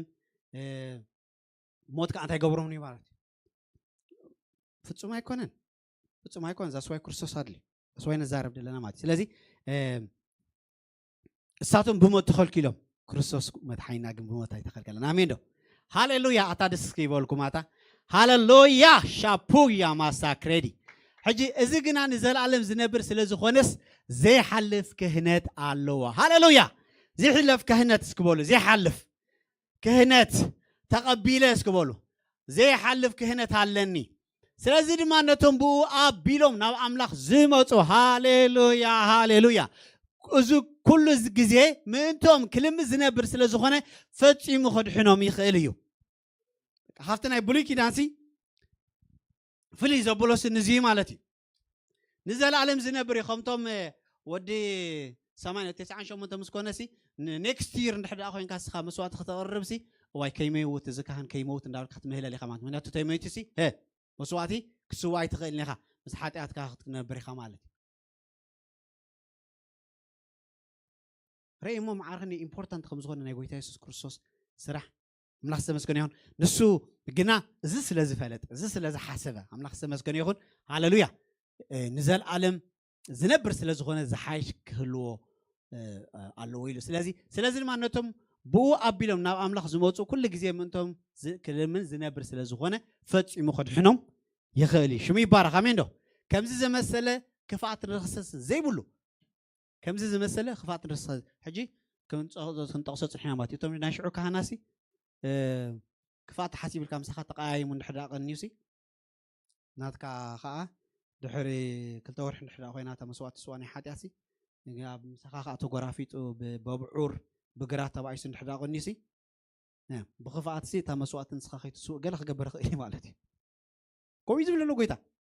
كفاءة الرخصة زي بقولوا سلازم سوم بخفاءة برخصة توم ولا عقل قلوتي نيرو مالت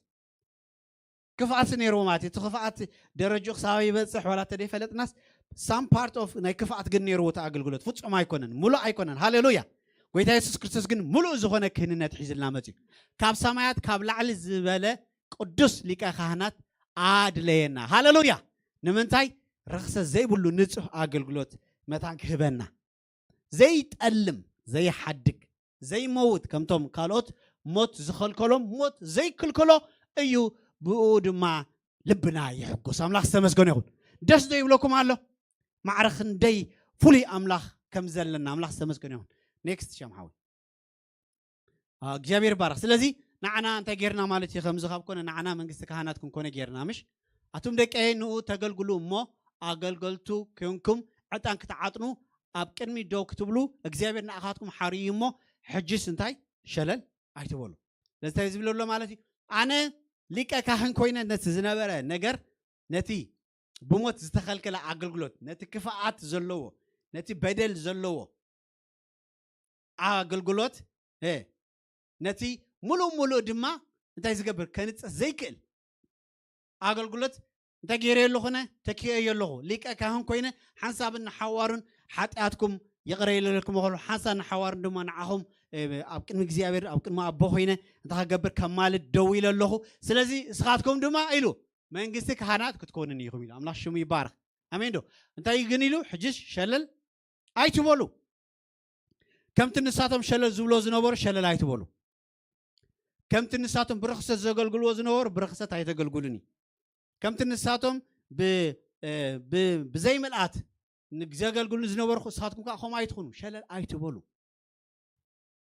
ኣሜን ዶ ስለዚ እግዚኣብሔር ብጎይታ ኢየሱስ ክርስቶስ ንጎይታ ኢየሱስ ክርስቶስ ብምልኣኽ ሊቀ ካህን ይብና ሊቀ ካህንና ድማ ንዓና ድሒኑ ንዓና ካህናት ክንከውን ሸይምና ሽሙ ይባረክ ኣሜን ዶ ግን ከንታይ ኢሉ ሸለል ኣይትበሉ ሸለል ኣይትበሉ ናክስተመስገኑ ሕጂ ሸለልትነት ባዕልና ነምፅኦ እምበር ብድኻም ብስጋ ዝመፅእ ነገር ኣይኮነን ምክንያቱ ተዋሂብና እዩ ካህናት ክንከውን ተዋሂብና እዩ ሕጂ ዓንተ ወይ እንታይ ኢለኩም ነይረ ካህን ልክዕ እታ ልብሲ ምስ ገበርካስ ኣውቶማቲካሊ ቅዱስ ኢኻ ትኸውን ኣውቶማቲካሊ ንእግዚአብሔር መስዋዕት ክስውእ ዝኽእል ብቕዓት ይህልወካ ኣውቶማቲካሊ ንእግዚአብሔር ደው ዝብል ማንነት ይህልወካ ኣውቶማቲካሊ ህዝቢ ክሽከም ዝኽእል ኣሕዋቱ ክሽከም ዝኽእል ልቢ ይወሃበካ ስለዚ ድማ ብክርስቶስ ኢየሱስ ተዋሂብና ኣሜን ዶ ስለዚ እንድሕር ተዋሂብና እንታይ ክንገብር ኣለና ዕሽሽ ምባል ባዕልና ነምፅኦ እምበር ኣይተዋሃበናን የለን ኣብቲ ልብሲ ክህንነት ሸለልትነት የለን ኣብቲ ልብሲ ክህንነት ሕጂ ከምቲ ዓንተዩ ዝበልኩም ክነወፃ ከለና ጥራይና ሸለልትነት ነምፅእ ንሕናና ማለት እዩ እታ ልብሲ ክህንነት ኣብ ኩሉ ተገይርናሲ ኣይ ክገብረልናን እዩ ልብና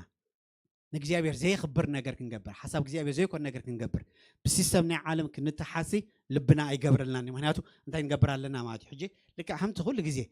ዝጠቕሳ ማለት እዩ ኣቶም ዓያሹ ሰብ ገላትያ ጎይታ ኢየሱስ ክርስቶስ ቀደም ኣብ ቅድሚ ዒንትኩም ከም ስቁል ኮይኑ ተሳኢሉ ነበረ ሕጂ ከምኡ እንድሕር ንሪኦ ኣለና ካህን ንብል እንድሕር ኮይና ኩሉ ግዜ ቆቢዕ ኢሉ ክነስርሕ ናይ ቸርች መስለኩም ንቕሩብ ግዜ ክሳብ ንለምድ ንሰለስተ ወርሒ ሽዑ ምስ ለመድና ቆቢዕ ከም ዘለና ኮይኑ ስማዓና ሞ ሓደ መዓልቲ ሲ ንእሽተይ ከለኹ መቸስ ኣብ ሶሙ ገለ ኢኻ ትኸይድ ኣስቤዛ ክትገዝእ ሾቅ ከይድና ገለመለ ብዙሕ ኣስቤዛ ተገይሩ ንዓይ ከዓ ንእሽተይ ስለ ዝነበርኩ ባዞ ተሸከም ተባሂለ ማለት እዩ ሕጂ ባዞ ከዓ ከቢዳትና ኣብ ርእሰይ ገይረያ ሕጂ ከይድና ገዛ ክንበፅሕ ከለና ሲ እውይ ኢለ ሰንቢደ ኣዴክ ተጥፊዓኒ ኢለ እቲ ባዞ ረሲዑ ኢለውከ ባዞ ረሲዑ ኣብ ርእስ ሽዑ በቃ ከምኡ የለን ከምኡ ዓይነት ሰላም የለን ምክንያቱ እንድሕር ባዞ ጥፊእኻ ብናይ ገንዘብ ናይ ቀደም ናይ ዓድና እስኻ ክትጠፋዕ ሓሽ ማለት እዩ ሕጃ ነገር ረሲዑ ራይደ ወይ እንታይ ክብለኩም ደልየ እንድሕር ቆቢዕ ናይ ክህንነት ልብሲ ናይ ክህንነት እንድሕር ንቁርብ ግዜ ጌርና እዮሲ እንታይ ይኸውን ማለት እዩ ስቁር ይብለና እሞ ዝኾን ነገር ክንትንክፍ ከለና ካህን ኮየ ንብል ኣብታ ናይ ቴሌፎን ሰዓትና ካብ 5 ሚኒት ላዕሊ ክንሓልፍ ከለና ካህን እንዴነ ካልዑ የለን ንብል ማለት እዩ ምስ ሓደ ሰብ ክንዕልል ከለና ንኸይኑ መታዕላል ናብ ሕሜት ገጻ ክትከይድ ከሎ ካህን በልካ ብራዘር ኣብዚያ ደው ከብለና ደስ በለካ ስኻ ግበር ክትፅላ ተደሊኻ ናብ ካልእ ደውል ትሎ ሲሪየስሊ ምክንያቱ ንእሽተይ ፅንፅያ እያ ነቲ ብዙ ብምሉእ ቅዱስ ቅብኢ እንታይ ትገብሩ ንእሽተይ ፅንፅያ ስለዚ ንእሽተይ ነገር እዩ ነቲ ክህንነትካ ዝወስዶ ዓብ ነገር ኣይኮነን ከይትካ ክዝሙለካ ምስቲ ክሰትለካ ገለ ይኮነን ነው ልክዕ እንዳዘመርካዩ ንእሽተይ ፅንፅያ ዘእትወልካ ማለት እዩ እንዳምለኽካ ንእሽተይ ፅንፅዋይ ዘእትወልካ ማለት እዩ ኣብ ልብኻ ክትሓስብ ከለካ ክንዲ ዝበዝሕ ፐርሰንተጅ ብቃል ኣምላኽ ተስተንትነሉ ዝኸውን ምሽ ኢሉ نتاو تصحفت تطنقي كم انت تغبرس معلت ليتن استنتن نمبر نزي مصحف حجز خاب افكا ايتفله እግዚአብሔር ኮ ተዛሪቡ እንድሕር ዳ ካብ ሲስተም ናይ ዓለም ክትርሕቁ ደለኹም ሲ መዓልትን ለይትን ነጥቃል አስተንትንዎ መዓልትን ለይትን ተአምራቴ አስተንትኑ መዓልትን ለይትን ምድሓኔ አስተንትኑ ሽዑ ገዛእ ርስኹም ካብ ሰማያዊ ካብ ምድራዊ ነገር ተዓሊኹም ክትረኽቡ ይኹም ኢዚ ማለት ሽዑ ትገብሮ ሰልጠካ ኢሉምሽ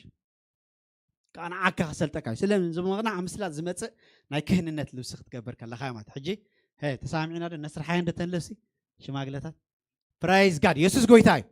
ግን ብጣዕሚ ይርዳእኩም ማለት ሓሳበ ምሽ ብጣዕሚ ኣብ እምሮና ኩሉ ግዜ ዝኽነቁም ጠለና ናይ ክህንነት ልብስ ዝገበርኩም ማኸዳን እዚኣ በቃ ናይ ክህንነት ልብስ ያልኩም ውፁ ጻዕዳ ጸላም ክዳን ብዘይ ገድስ ክትወጹ ተኣትው ከለኹም ኩሉ ግዜ እዚ ናይ ክህነት ገይረ ይኸይድ ኣለኹ ኣብ ዝኸድኮ ካህን ኮይኑ ንግሬ እግዚአብሔር ሪፕሬዘንት ዝገበር ህዝቢ የነ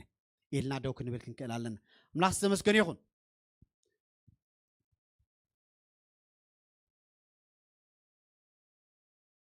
ስለዚህ ንሸተን كيفنا ጽንሕና ኣብቲ ልብስ ዝተቀመጠ ኃይል እንታይ ንሕዳ ኢልና ዘዳግም 21:5 ካህናት ደቂ ሌዊ ድማ እግዚአብሔር አምላክ ከገልግሎ ብስሙን ንስሙን ክባርኹ ሓሪዎም ይሞ ይቅረቡ ኩሉ ባእስን ኩሉ ምፍጋእን ከዓ ከም ቃሎም ይቆም ኩሉ ባእስን ኩሉ መፍጋእትን ከዓ كم قالهم يقوم إلو أملاك استمسكن يخون حجي تخال أبزين ريو مسوس غيد لبسي كتقبر كلاخا بقصبت انتاي تخون ماتي انتاي قبر حيلي متماتا بيوت حجي لك عساتو مسوات خحاسبو خلو ترى سبات نيرم ما حارسك حارسو صنيحم قالوخ قبرو صنيحم سي ريقاها أخيلو اللو مسوات تقربو اللو ويكا كهننت تقبرو ريقاها أخيلو اللو مستبهلو لك عتلوس مسقبرو ساملاك استمسكن يخون حيلي نابعاتم يمت يسوس قويتاي حيل بشميس ناباهم يمتع اسكي بيسوسم حيل ناباهاتكم يمتع كبري دما ناباتهم يمتص نيرو بقى ان እግዚአብሔር سي እግዚአብሔር ስለዚህ ባር እቲና እግዚአብሔር ክብሪ እቲና እግዚአብሔር حيل ምስምንታይ ዝተተሓዘዩ ምስቶም ሰባት ተተሓዘዩ ኮነ ምስታ ልብስ ዝተተሓዘዩ ዛስዋይ ድማ እግዚአብሔር አምላክ ብጥበብ ብጥንቃቐ እቲ ልብስ ክስራሕ ከም ዘለዎ ገይራ አዚዙ ምክንያቱ እቲ ቅብኣት ምስቲ ልብስ ዝኸይድ ስለዚህ has nothing to do ምስ ደቂ አሮን ማለት دك عروسي they have بقى والحنت حيل يبلومن لك تلبس خجبرو خلوجن حيل زلهم سبات يخون لك تلبس خجبرو خلوجن كبر زلهم سبات يخون لك تلبس خجبرو خلوجن سبات نباتهم يمتصم بمتصنا يملؤ يسوع قويتاي بيسوع تلبس تخدنوا ولا ما أنتي بيسوع تلبس تخدنوا وبيسوع هاللويا لك تلبس تجبر كلا خان بارك على السبت خون سلازي إذا نجرز خون بأنا يكونن نسو هي وكم خان استل عليه نسو أملاحنا خام بخان استل عليه سلازي لك هم ترك آرون نساتهم سلازي صادق يكونن نساتهم سلازي بورتع يكونن نساتهم جالس سلازي جوار يكونن انتي لا لك تلبس خجور خلوجن እግዚአብሔር አምላክ حدش ነገራው ይቀመጥ ማለት ስለዚህ ኣብቲ ልብስ ክብርሎ ማለቲ ኣብቲ ናይ ክህንነት ልብስ ሓይልሎ ኣብቲ ናይ ክህንነት ልብሲ ምጽንና ኣሎ አምላክ ተመስገን ይሁን ስለዚህ ኣብ ልዕሊ ዘጨንቃ ካደው ኢልካ ድማ ትርከብ አምላክ ተመስገን ይሁን ንምንታይ ከምቲ ዝብለኩም ደለኹ ኣብ ክብሪ ስለ ዘቀመጠ እግዚአብሔር ኣብቲ ልብስ ሓይል ስለ ዘቀመጠ እግዚአብሔር ኣብቲ ልብስ ብርትዕ ስለ ዘቀመጠ ሲ ልክዕ ትገብሮ ከለካ ካልእ ሰብ ትኸውን ማለት ኣብ ልዕሊ ሲስተም ናይ ዓለም ጸብለል ኢልካ ትወፅእ ናብ ዙርያኻ ዘለው እውን እንታይ ትገብር ማለት ጽልዋ ጽላል ትኸውን ማለት ስለዚ ከምቲ ክንብሎ ፀናሕና እቶም ነገድ ኣብ 6 በዚ ነይሮም ልክ ኣብዚ ካ 12 ነገድ ካ ነይሮም ማለት ይሽከሙ ማለት ሕጂ ልክ ጽላል ክትከውን ወይ ድማ ክትሽከም ዘኽእል ሓይሊ ይወሃበካ ትልብስ ክትገብር ከላ ሃሌሉያ ለዚ ኻባኻ ኮንካ ንሽብ ትሽከም ማለት بجزار رسهم نفسه كنت سب كتشيكهم نحدا تفتن لهم بجزار رسهم كحمية كتوتن نحدا تفتن لهم بجزار رسهم بوزحنا جر حركة كتب الحلال هنا أملاك كتحجسوا نحن أملاك بهم كتسمروا يدخلنا تعال بسخن هن نجبرة أو نرغب أبتاب لسه نتوما شو لك عندما هيوتنا تحدثوا حيل رخيمنا رأينا أملاك سمسكن كال سبت خاون تلوت زفلت خاون كسع زجرهم تخاون كابل لبس زتها العالمين ده آمين ده كم ريكونن أدق خدر لي خوي خالص سب ريكون تلويت أنت خوي ندا أبا أتاجي مفلتني ما ينبني قال زيبل تقعدوا كين فلتو ما وعلتوا كين بيجيسوس بز مرد أزل بنا يملا زي ምስጋው ነገር ምድራው ነገር ሐሳብ ገዲፍና አለ በቃ ሓራር ግዜ ምሽ ኣብ ጽቡቕ ናይ ጸሎት ግዜ በቃ ናይ ምባ ግዜ ተቆንሞ ሽዑ ሓውኻ መጺኻ ክዝርገልካ ምስ መጽስ ኣክንዲ ኖና ኣነ በቃ ተለዊጠለኻ ክንዲ ትብለስ ተሰኪፍካ እቱ ትብላ ማለት ነታ ሕሜት ነታ ገለ ተሰኪፍካ ማለት ባእዝስ ጴንጢጥ ክብለኒ ኢልካ ማለት مش من تفالت إخا حجي إذن أجر زين إجابة دولني لك عزل بس تقبر كل حاجة ولا ما أخذتهم عرق تخا ما تحمي تخا ما سارق تخا كل عينة ما جابر تخا ما وادق تخا ما خلومن قبل لك خطوات أزق لك أنا جر برازر أنا وتي أنا عسيب خطوات أكاتو له مالتي هاللويا نسيسر أنا بقى حج حمد جري فيه له حجي سيطان طيب لكي أي كن ريكين أدحرسهم حجي كوف حف يختول الخبر تحسهم كتملس يا خسلز زازرة تدي تزارب كحشك يلوت على ألقب قبل الكمال حجي نوعين أنا بتسنو دلنا أمين دو لك أتلبس خنقبر كلنا جن إذا خمسة عين حسابون قبل البنات يبلو ما تترايبون سلزة كم حسابكم متأكم كله دحر حجي نو ولا شعا ولا دحرسهم يملس حجي كوجه هاللويا أي تفرحوا أي نفرح أمين دو فرحتكم يا حلال جزية بقى 5 مليون كم زغوني واي بزاز الله خواسي بقى بتصبق منفسه من نقح قويتها بالبخاية من سمو أكن دنو قويتها تسمع سي نتوزري هذا اللي تسمع وبقى 5 مليون كعزوب اليوم زرع زين برني حج ستري أمسي كسعقون يوم تبل ماتي ولا يسحقوها داوي تتنقص كويو تسحقوا داوي تتنقص بوخن مهارين خيلن جزية خميال ملخصة مسكن يوم هاللويا يسوس قوي تايو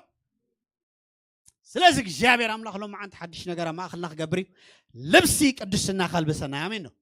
لبسي برتع خلبسنا يامينه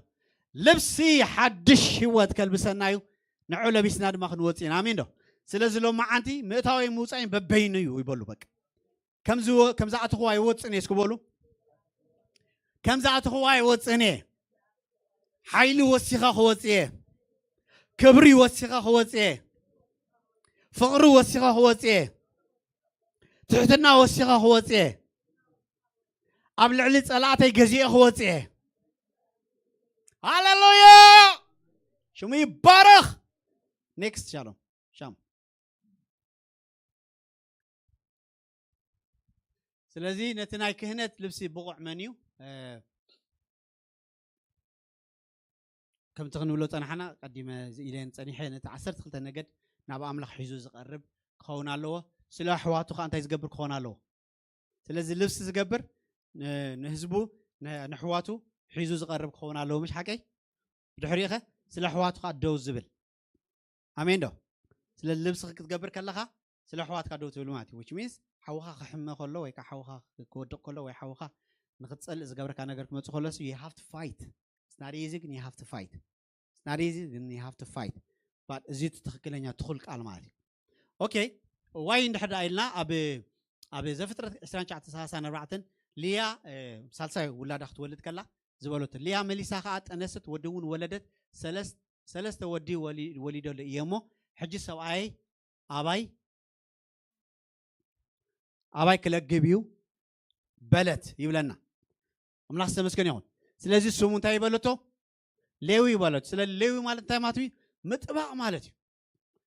ليوي مالت ملقاب مالتي ليوي مالت مرخب مالتي زرخب مالتي ليوي مالت إذا نجر زحازين سلازي أملاح سمسكن يهون نحوات الدوزبل كنبل كلنا أتي ناي كهننا تصوع عبت الليونت بتعم تخاتي تزول نجري مات إجابة كم جمرة يسري حلو كم جمرة شو جمير جابر أملاخ نهزبو أما كل هزبو كوينم نحوات أحوات كباس يدلني قايل نبيل كباس جابر دلاين يرمسلكم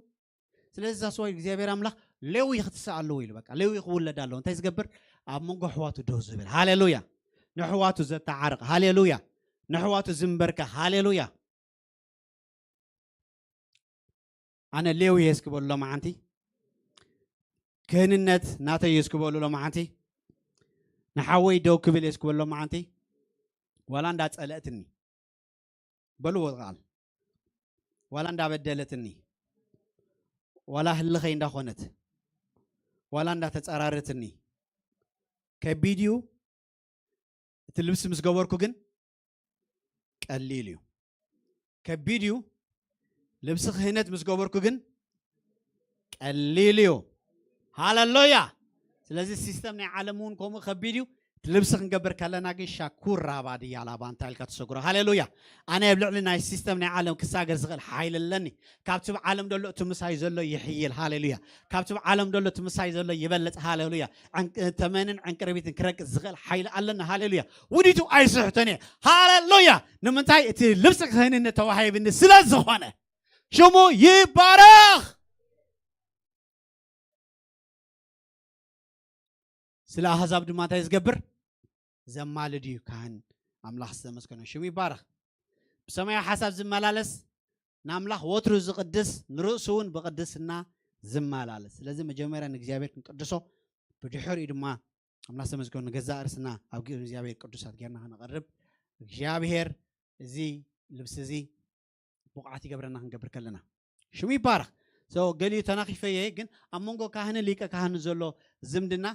ዕብራውያን 7:11 እምበኣርስከ ብቤት ክህነት ለዋውያን ፍጻሜ እንተዝኸውንሲ እቲ ህዝቢ ብኡ ሕጊ ተሓጊግሉ ነይሩ እዩ እሞ ከም ማዕርግ ኣሮን ዘይበሃል ካልእ ካህን ከም ማዕርግ መልከ ጸደቅ ዝኾነ ክትስእ ደኣ ንምንታይ መድለየ ነይሩ ማለት እዩ ማለት ክህነት ካብ ዝልወጥ ምልዋጥ ሕጊ እውን ብግዲ ክኸውን እዩ እቲ ብዛዕባኡ እዚ ተባህለሉ ካብ ካልኣይ ዓሌት እዩ ካብቲ ዓሌት እቲ ሓደ እኳ ኣብ መሰውኢ ዘገልገለ የልቦን ጎይታናስ ካብ ይሁዳ ሙሴ ብናይ ካህናት ሓንቲ እኳ ዘይተዛረበሉ ዓሌት ከም ዝወፀ ፍሉጥ እዩ ሕጂ ከዓ ዝበለፀ ግሉፅ ብተምሳል መልከ ጸደቅ ካልእ ካህን ካብ ዝትንስእሲ ከም ብባቐፅለ ኩሉ ኣይፀሓፍኳን ግን ኣብዚ እንታይ ዝነገረና ደሎ መሲልኩም ጎይታ ኢየሱስ ክርስቶስ ካብ ካህናት ኣይኮነን መፅዩ ካብቲ ሓረግ ኣይኮነን መፅዩ ንምንታይ ካብኡ እንድሕር መፅዩ ንሱ ዝወደቐ እዩ ዝወደቐ ክህንነት ብሞት ዝተኸልከለ ክህንነት ስለዚ ካብቲ ዘርኢ ዘይመፀሉ ምክንያት ሻፑራ ኣላቫድያ እግዚአብሔር መስገን እግዚአብሔር ኣዋቂ እዩ እግዚአብሔር ስፈላጥ እዩ እንታይ ገብራል ማለት ካብቲ ሓረገት እንድሕር መፅዩሲ ናትና ክህንነት ፍጻሜ ኣይክህልዎን ማለት ምልኣት ኣይክህልዎን ማለት እግዚአብሔር ዝኽበር ኣይክኸውን ዋላ ናይ ጎይታ ኢየሱስ ክርስቶስ ሊቀ ክህንነት እውን እግዚአብሔር ዝደልዮ ኣይክኸውን ምክንያቱ ሕጂ ድማ እታ 28 ቁርብ ከም ብባ ማምላኽ ዝተመስገነ ይኹን ሽሙ ይባረኽ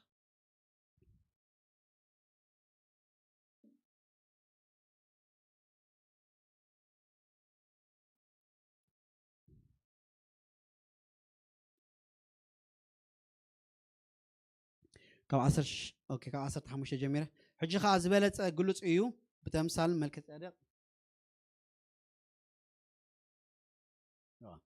ብተምሳል መልከ ጸደቅ ካልእ ካህን ካብ ዝተንስእሲ ንስኻ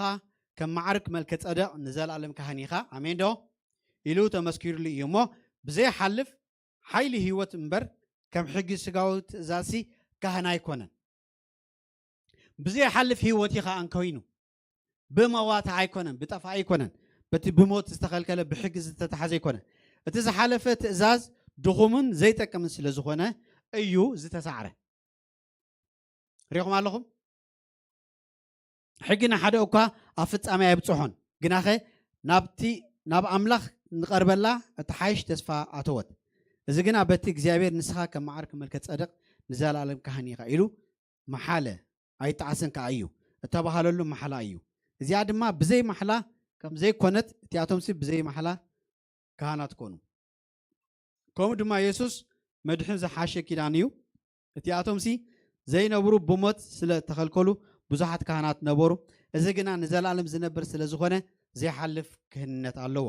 ስለዚ ድማ ነቶም ብኡ ኣቢሎም ናብ ኣምላኽ ዝመፁ ኩሉ ግዜ ምንቶም ዝልምን ዝነብር ስለ ዝኾነ ፈፂሙ እንታይ ክገብሮም ይኽእል እዩ ከድሕኖም ይኽእል እዩ ከምዚ ዝመሰለ ክፍኣትን ርክሰትን ዘይብሉ ካብ ጥፋት ካብ ሓጣን ተፈለየ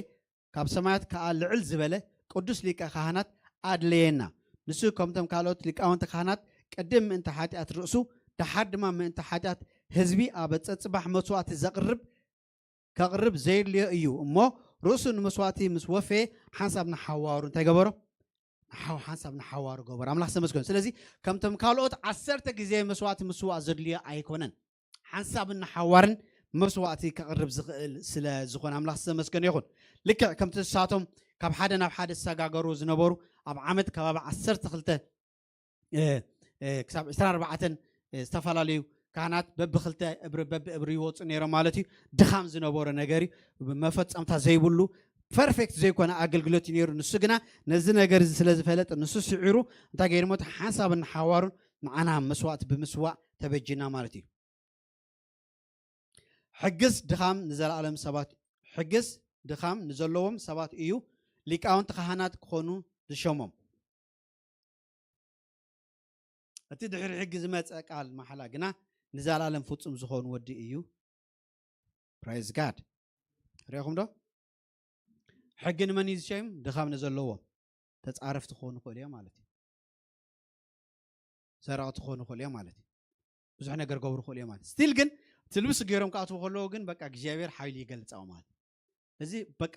መለኮ ዝኾነ ምስጢር ኣብቲ ልብሲ ኣቐሚጡ ኣሎ እዚ ከዓ ብክርስቶስ ኢየሱስ ንዓና እንታይ ኮይና ማለት እዩ ተዋሂብና እቲ ልብሲ እዚ ኣሜን ዶ ስለዚ ንሕና ናይ ሓድሽ ኪዳን ካህናት ክንከውን ጎይታ ኢየሱስ ክርስቶስ እንታይ ጌርና ማለት እዩ ካህናት ክንከውን ጌርና ኣምላኽ መስገን ሕጂ ድማ ነዚ እንብሎ ዘለና ኣውራ ነገር እዚ እዩ ንሕናስ ኣብ ሰማያት ኣብ የማን ዙፋን ግርማ ተቐመጠ ናይቲ ጎይታ ዳ እምበር ሰብ ዘይተኸሎ መቕደስን ድንኳን ሓቅን ኣገልጋሊ ከምዚ ዘመሰለ ሊቀ ካህናት ኣሎና ሃሌሉያ ዘይትፈርስ ክህንነት ኣምላኽ ዝተመስገነ ይኹን ዘይትፈርስ መንግስቲ ኣምላኽ ዝተመስገነ ይኹን እታ ድንኳን እትያሲ ንዘለኣለም ትነብር ድንኳን ገይሩ ሃነፃ ኣሜን ዶ ስለዚ ድማ ንዘለኣለም ዝነብር ሊቀ ካህን ኣለና ሽሙ ይባረኽ ኔክስት ሽሙ ይባረኽ ደስ ዶ ይብለኩም ኣሎ ሃሌሉያ ስለዚ ሓድሽ ኪዳን ናይ ሓድሽ ኪዳን ካህናት እንታይ ይስርሖም ካህን ማለት እንታይ ማለት እዩ ብዕብራይስቲ ኮኾን ይብልዎ እዚ ድማ ናብ ኣምላኽ ዘቕርብ መስዋዕቲ ድማ ዘቕርብ ማለት እዩ ናብ ኣምላኽ ዘቕርብ መስዋዕትኻ ዘቕርብ ማለት ኣምላኽ ዝተመስገነ ይኹን ኢየሱስ ጎይታ እዩ ኔክስት ኦኬ ቅልጥፍ ኢልካ እዚአን ክትሕልፈኒ ኢኻ እተን ኔክስት ፔጅ የደልሉ እዚኣ ተዘራሪብና ኣላይና ምሽ እዚኣ ኢልና ኢና ቀሺ ኸውን ቀሺ ድላይ ዝገብር ቀሺ ኣይፈልጥን ኢልና ተዛሪብና ስለዚ ገለ ካብቲ እግዚኣብሔር ኣምላኽ ካባና ዝደልዮ ነገር ጥቕስጥቕስ ኣቢለ ክውድየ ግዜ ከይወስድ ስለዚ ሓደ ካብቲ ውሕዳት እግዚኣብሔር ካባና ዝደልዮ ክንስውኦ ዝግባአና እንታይ እዩ ኣብ ክንዲ ህዝቢ ንስውኦ መስዋዕት እዩ ኣሜን ዶ ዕብራውያን ኣብ ቀዳማይ ጢሞቴዎስ 2:1 እንታይ እምበኣርከ ስለ ኩሉ ሰብ ብኩሉ ኣምልኾን ምርዛን ሃዲና ብዘይ ህውከት ምንቲ ክንነብርሲ እዚኣ ቅድሚ ምዝራብ እቲ ልብሲ ጌርና ያለና ምሽ ተራዳዲና ምሽ ልብሲ ተዘይጌርኩሞ እዚ ክንስዋ ይንኽእል ኢና እታ ልብሲ ተዘይጌርና እታ ናይ ክህነት ልብሲ ተዘይጌርና እዚ ክንስዋ ይንኽእል ኢና ተራዳዲና ዶ ናይ እምነት እስኪ ብእምነት እቲ ልብሲ እስኪ ግበርዎ ሕጂ ብእምነት እቲ ልብሲ ክህነት ገብሮ ኣለኹ እስኪ በሉ ሃሌሉያ ክርስትና ናይ እምነት እዩ ብኢየሱስ ክርስቶስ እቲ ልብሲ ክህንነት ይገብር ኣለኹ ኣይውፅኦን ኢኻ እስኪ በሉ ወላ ክድቅስ ከለኹ ኣይውፅኦን ቴሌፎን ክሕዝ ከለኹ ኣይውፅኦን ሽንቲ ቤት ክኣቱ ከለኹ ኣይውፅኦን ስራሕ ክኸይድ ከለኹ ኣይውፅኦን ክሓሚ ክፍትን ከለኹ ኣይውፅኦን ንምንታይ መስልኩም ዶም መታን ከብለና ኣሜን ዶ ሓይሊ መታን ክህበና ኣሜን ዶ በቃ ምልስ መታን ከብለና ሽሙ ይባረኽ ብልዕሊኡ ድማ ኣብ ክንዲ ህዝቢ መስዋዕቲ መታን ክንስውእ ፈቲና ፀሊና እቲ ዝኩሉ ንዛረቦ ዘለና ትቐንዲ ኣብዚ ምድሪ ደው ኣቢልና ደሎ ንህዝቢ መትሓን ክንከውን ማለት ኣምባሳደር ጎይሩ ያቂምና በቃ እቲ ሓንቲ ዘለና ያሲ በዓል የዱ ገዛ ክገዝኣ መኪና ክገዝኣ ኮለ ልብላ ኣለዋ ግን እግዚኣብሔር ግን ንሓንቲ ነገር ይዋ ኮፍ ኣቢልና ንስማ ንህዝቢ መስዋዕቲ ክንስውእ ኣምላኽ ዝተመስገነ ሽሙ ይባረኽ ፀወታ ኢለ ኩላትና ከምኡ ንገብሮ ነገር ግን ቀዳማይ እግዚኣብሔር ክንሪኦ ዝደልየና ኣብ ልብና ሲ በቃ ስፍራ ክህልዎ ዝደሊ እግዚኣብሔር ሲ ህዝቢ ክድሕን ናስ መስከነ ይኹን ኣሕዋትናን ህዝብን ምስ ኣሕዋትና ዘለና ሪሌሽንሽፕ እግዚኣብሔር ብጣዕሚ እዩ እግዚኣብሔር ተኣሽቡ ዝገብሮ ብደቂቕ ዝርኦ እግዚኣብሔር ብደቂቕ ዝርኦ ምስ ኣሕዋትና ዘለና ሪሌሽንሽፕ ከምዚ ንሓወኻ ድሌትካ እንዳገበርካ ዝኸይድ ኣምላኽ ኣይኮነን ዘለና ኖ ብጣዕሚ ምስ ኣሕዋኻ ክትፋቐር ክትፋቶ ንሓወኻ ክትፀውር እግዚኣብሔር ደልየካ ማለት ስለዚ ብልዕሊ ድማ ነዚ ማለት እዩ ስለዚ ስለ ነገስታት ስለ ኩሎም መኳንቲ ልማኑን ጸሎትን ምህላና ምስጋና ክገብር ቅድሚ ኩሉ እዚ እምዕዳ ኣለኹ ሕጂ እንታይ እዩ ኣብዚ ምድሪ እዚ ክንነብር ከለና ንደቅና ንዓና ብብዙሕ ነገር ክጠቕመና ዝኽእል ነገር ኣብ ሂወትና ንሪኦ ውፅኢት ናይቲ ንሕና ንፅልዮ ውፅኢት ናይቲ ንሕና ተሸኪምናዮም ንኸይድ ኣሕዛብ እዩ ማለት እዩ መራሕቲ ኣካየይቲ መን ተሸኪሞም ክኸይ ዝግብኦ ካህናት እዮም ከምኡ ዝብል ዘሎ ምሽ ሓቀይ ግን ማዕርኽ እንደይና ኣብ ዴይሊ ላይፍና ኢንኮርፖሬት ንገብሮ እዚ ነገር እዚ ሒዝናያ ንኸይድ ኩሉ ግዜ ናይ ደቀይ ዲፓርት ኦፍ ሚኒስትሪ ዲፓርትመንት ናይ ሲቲ ካውንስልስ ሴኔተርስ ኮንግረስ ፕሬዚደንት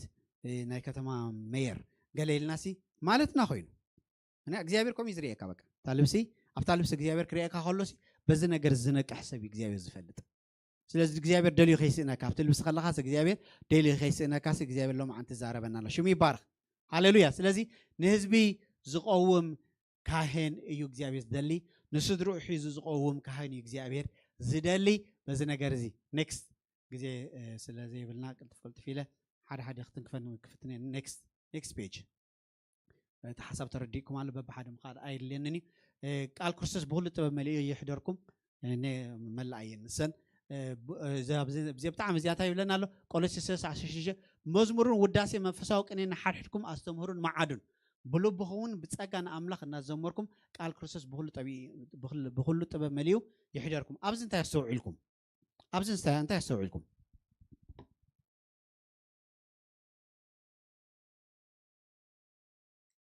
እግዚአብሔር አምላክ መዝሙርን ውዳሴን መንፈሳዊ ቅኔን ማዕረ እንታይ ሰሪዑ ኣሎ ኩሉ ጥበብ መሊኡ ይሕደርኩም ቃል ክርስቶስ ብኩሉ ጥበብ ስለዚ ልክዕ እቲ ማዕረቲ እግዚአብሔር ንስዋሉ መስዋዕቲ መዝሙር ውዳሴ መንፈሳዊ ቅኔስ ማዕረ እሲ ቃል ክርስቶስ ብኩሉ መሊኡ ይሕደርኩም ዝበሲ ማዕረ ሰሪዑ ኣሎ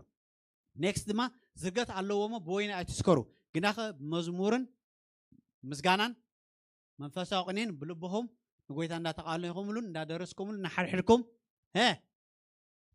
ኩላትኩም ብልዋ ናሓድሕድኩም እንታይ ስለዚ እቲ ምስ ኣሕዋትካ ዘለካ ሪሌሽንሽፕ ማዕረ መዝሙርን መንፈሳዊ ቅኔን ሰሪዑ ኣሎ ሓደ ሰብ ፅቡቅ መንፈሳውነት ኣለኒ ክብል ንድሕር ኮይኑ ልክዕ ምስ ኣሕዋት ዘለዎ ፍቅርን ኣብ ኣሕዋት ዘለዎ ኣኽብሮትን ኣብ መንጎ ኣሕዋት ትሕት ኢሉ ዝመላለሶን መምዘኒ ማለት እዩ ስለዚ ኮለል ኣይትበሉ ጥቕስታት ገለ ይተውዝሑ በቃ ኣብዚኣ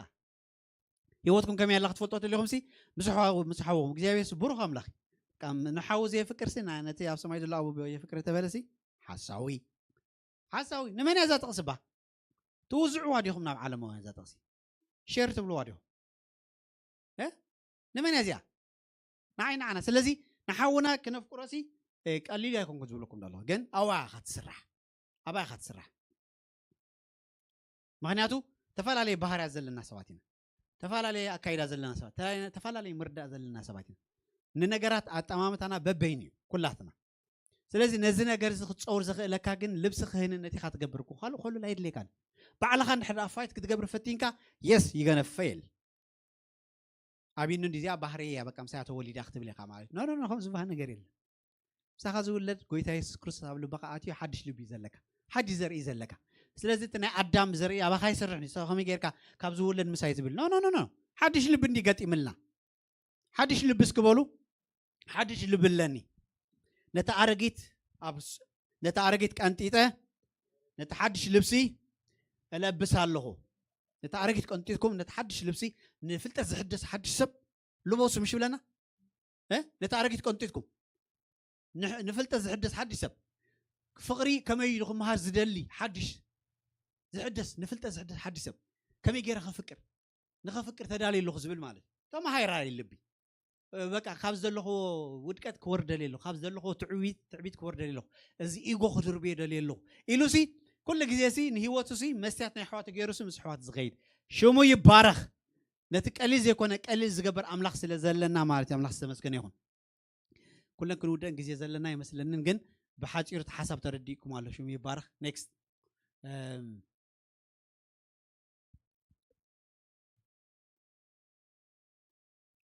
ስለዚ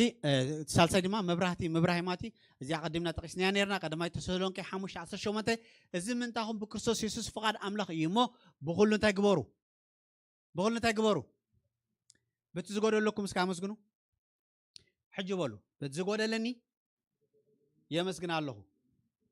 ኩላትኩም ሕሰብዋ እታ ዝጎደለትኩም እታ ልብኹም ትሕዘኩም ነገር ቃል ኣምላኽ ህያው ይሰርሕ ኣሜን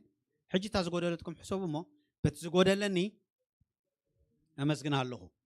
معناته بقول لي لقانا سي بركة كم تصابي وقت كان حدا عليك قال أملاك تزوج تريد لك كم زلوا يخاط وزوج لك كمان فرق أيكون كانت مزنا خمزي قالينا مدهين كنوس تكلنا بكل تمقلا بينا خي تبرت علينا نقرفة قال زي كون خمسة اللوا بقول له تجبروا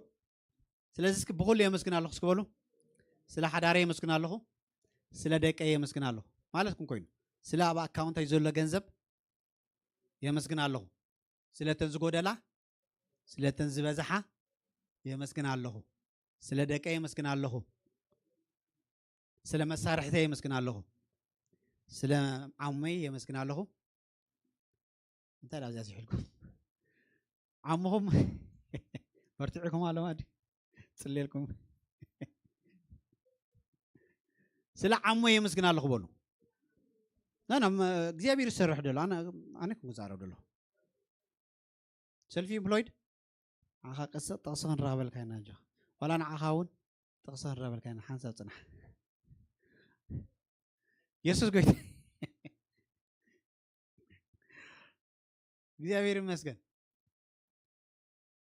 እግዚአብሔር ናትካ ዓሙኻ እግዚአብሔር ተኣዘዝ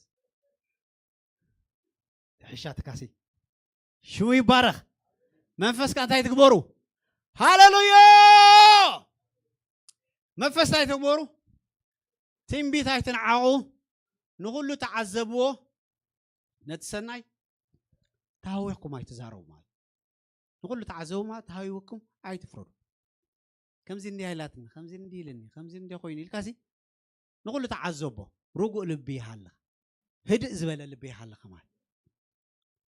كافكو زبالة أرحقوا كم زلوا وامش كم زلوا توصل كافكو زبالة هذا يكبروا رحقوا أملاخ سمسكني وسلازي يزغل له خنجبر نخيل أملاخ سلام بعلو خان نقول له أنتناهم يقدسوا بتمسات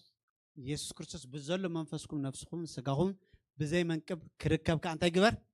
يتحلوا أملاخ سمسكن يخون هاللويا انت تماهرنا لو ما عندك كسب شو عطي زبط حق لو ما عندي أخلنا قال لك زي انت شو هنجبرينا هنقتلنا أسف حبيلنا شو يبارخ إذا زمان يسكبلو زوت على زمانيو زبارخ على زمانيو حيلي زحدس على زمانيو نبرخ تزوت على زمانيو زور صلو زمانيو هاللويا شمكاي بارخ قويت نصلي علينا بالساعه زي نبارخك كالنا እግዚአብሔር ما خلنا حدش ነገር تقبر ስለዘለኻ حيلنا ከተحدث ما خلنا ስለዘለኻ شمكاي بارخ بيسوس ክርስቶስ ስም ማሽከለ በዲ አላባስታ ክረጀለ ረቤጋንታ ራባዲያ ፕሮጋስታ አላባዲያ ጸልዩ እግዚአብሔር አምላክ ናይ ልብሲ ክህንነት ሂብካኒ ካሞ ቦ የመስክነ ካለሁ ብሎ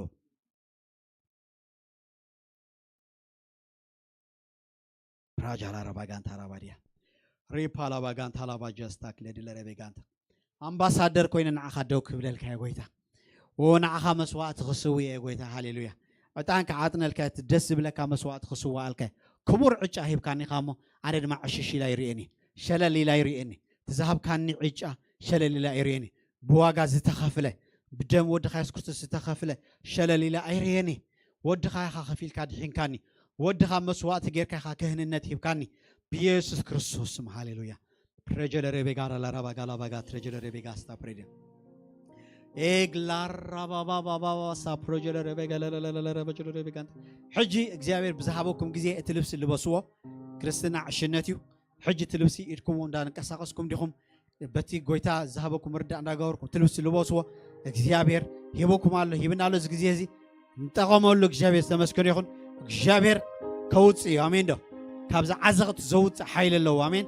እግዚአብሔር ልብሲ ቅድስና አለው አሜን እግዚአብሔር ልብሲ ክህንነት አለው አሜን እግዚአብሔር ልብሲ ሓርነት አለው ሃሌሉያ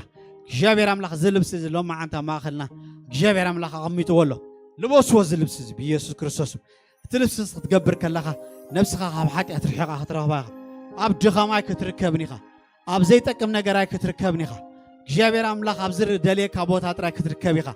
ነፍስኻ ኣብ በሪኽ ቦታ ክትረኽባ ኢኻ ነፍስኻ ኣብ ቦታ ዕልልታ ክትረኽባ ኢኻ ነፍስኻ ኣብ ቦታ ሓገስ ክትረኽባ ኢኻ እግዚአብሔር አምላክ ሎሚ ይለቅቃሎ ተቀበል እግዚአብሔር ሕጂ ይለቅቃሎ ተቀበል ሃሌሉያ እግዚአብሔር አምላክ በጎይታ በኢየሱስ ክርስቶስ ማባኻ ዘቕመጠ ነገር ኣይወስዶን እዩ ሓንሳብና ሓዋርን እግዚአብሔር አምላክ በወዱ ፀዊዕና እዩ ፕሬጋላ ባጋስታ ክረጀለ ረቤጋስታ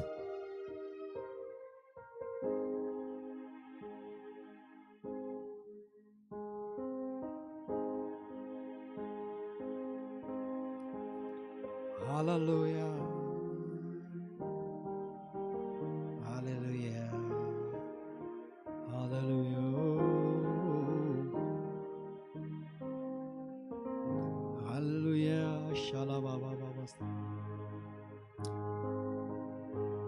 ኢየሱስ ክርስቶስ እግዚአብሔር አምላክ ትለብሲ ክህንነት ወይታ ይብካነ ከመይ መስክነካለሁ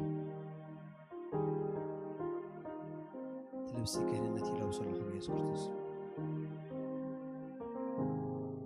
ትለብሲ ክህንነት ይለብሰለሁ በሰዓት ኢንሻአላህ ባካላ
ስለዚህ ነፍሴ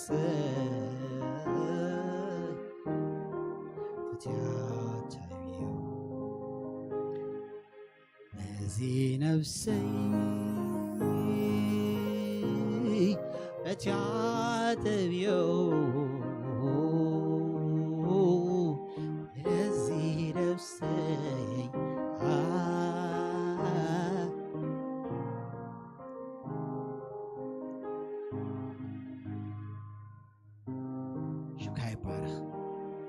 ንዓኻ መስዋዕት ክንስውዕ ንዓኻ ክንዕቢ ብጎይታ ብኢየሱስ ክርስቶስ ስም ናይ ክህንነት ሽመት ሂብካና መነመስክነካ ኣለና ካህናት ኮይና ክንዓጥነልካ ሽምካ ክንዕቢ ሃሌሉያ ሽምካ ክንቅድስ ቅዱስ ቅዱስ እንዳበልና ሽምካ ክንዕቢ እግዚኣብሔር ኣምላኽ ዓብዪ ዕጫ ሂብካና ካ መነመስክነካ ኣለና ብኢየሱስ ክርስቶስ ስም ሕጂ ንለብሶ ኣለና ሃሌሉያ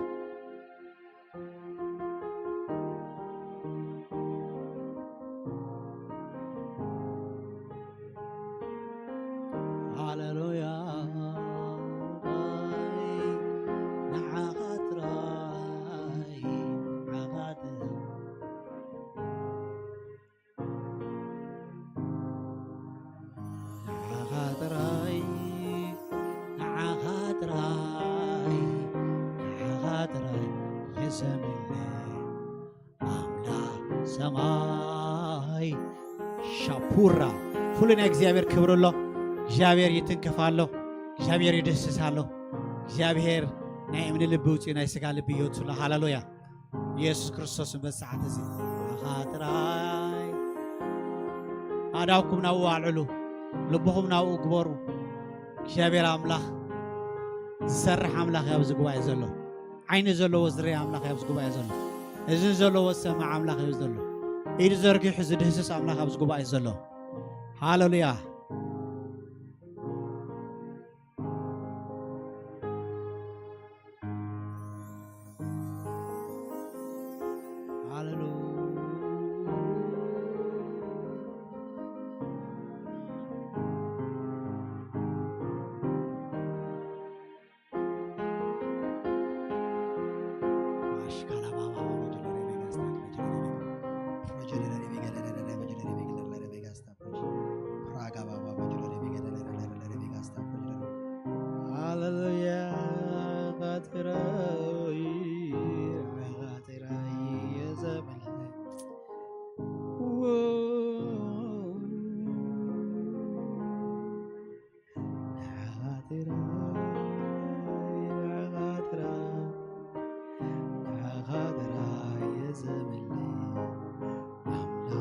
ሰማይ ንዓኻ ጥራይ ንዓኻ ጥራይ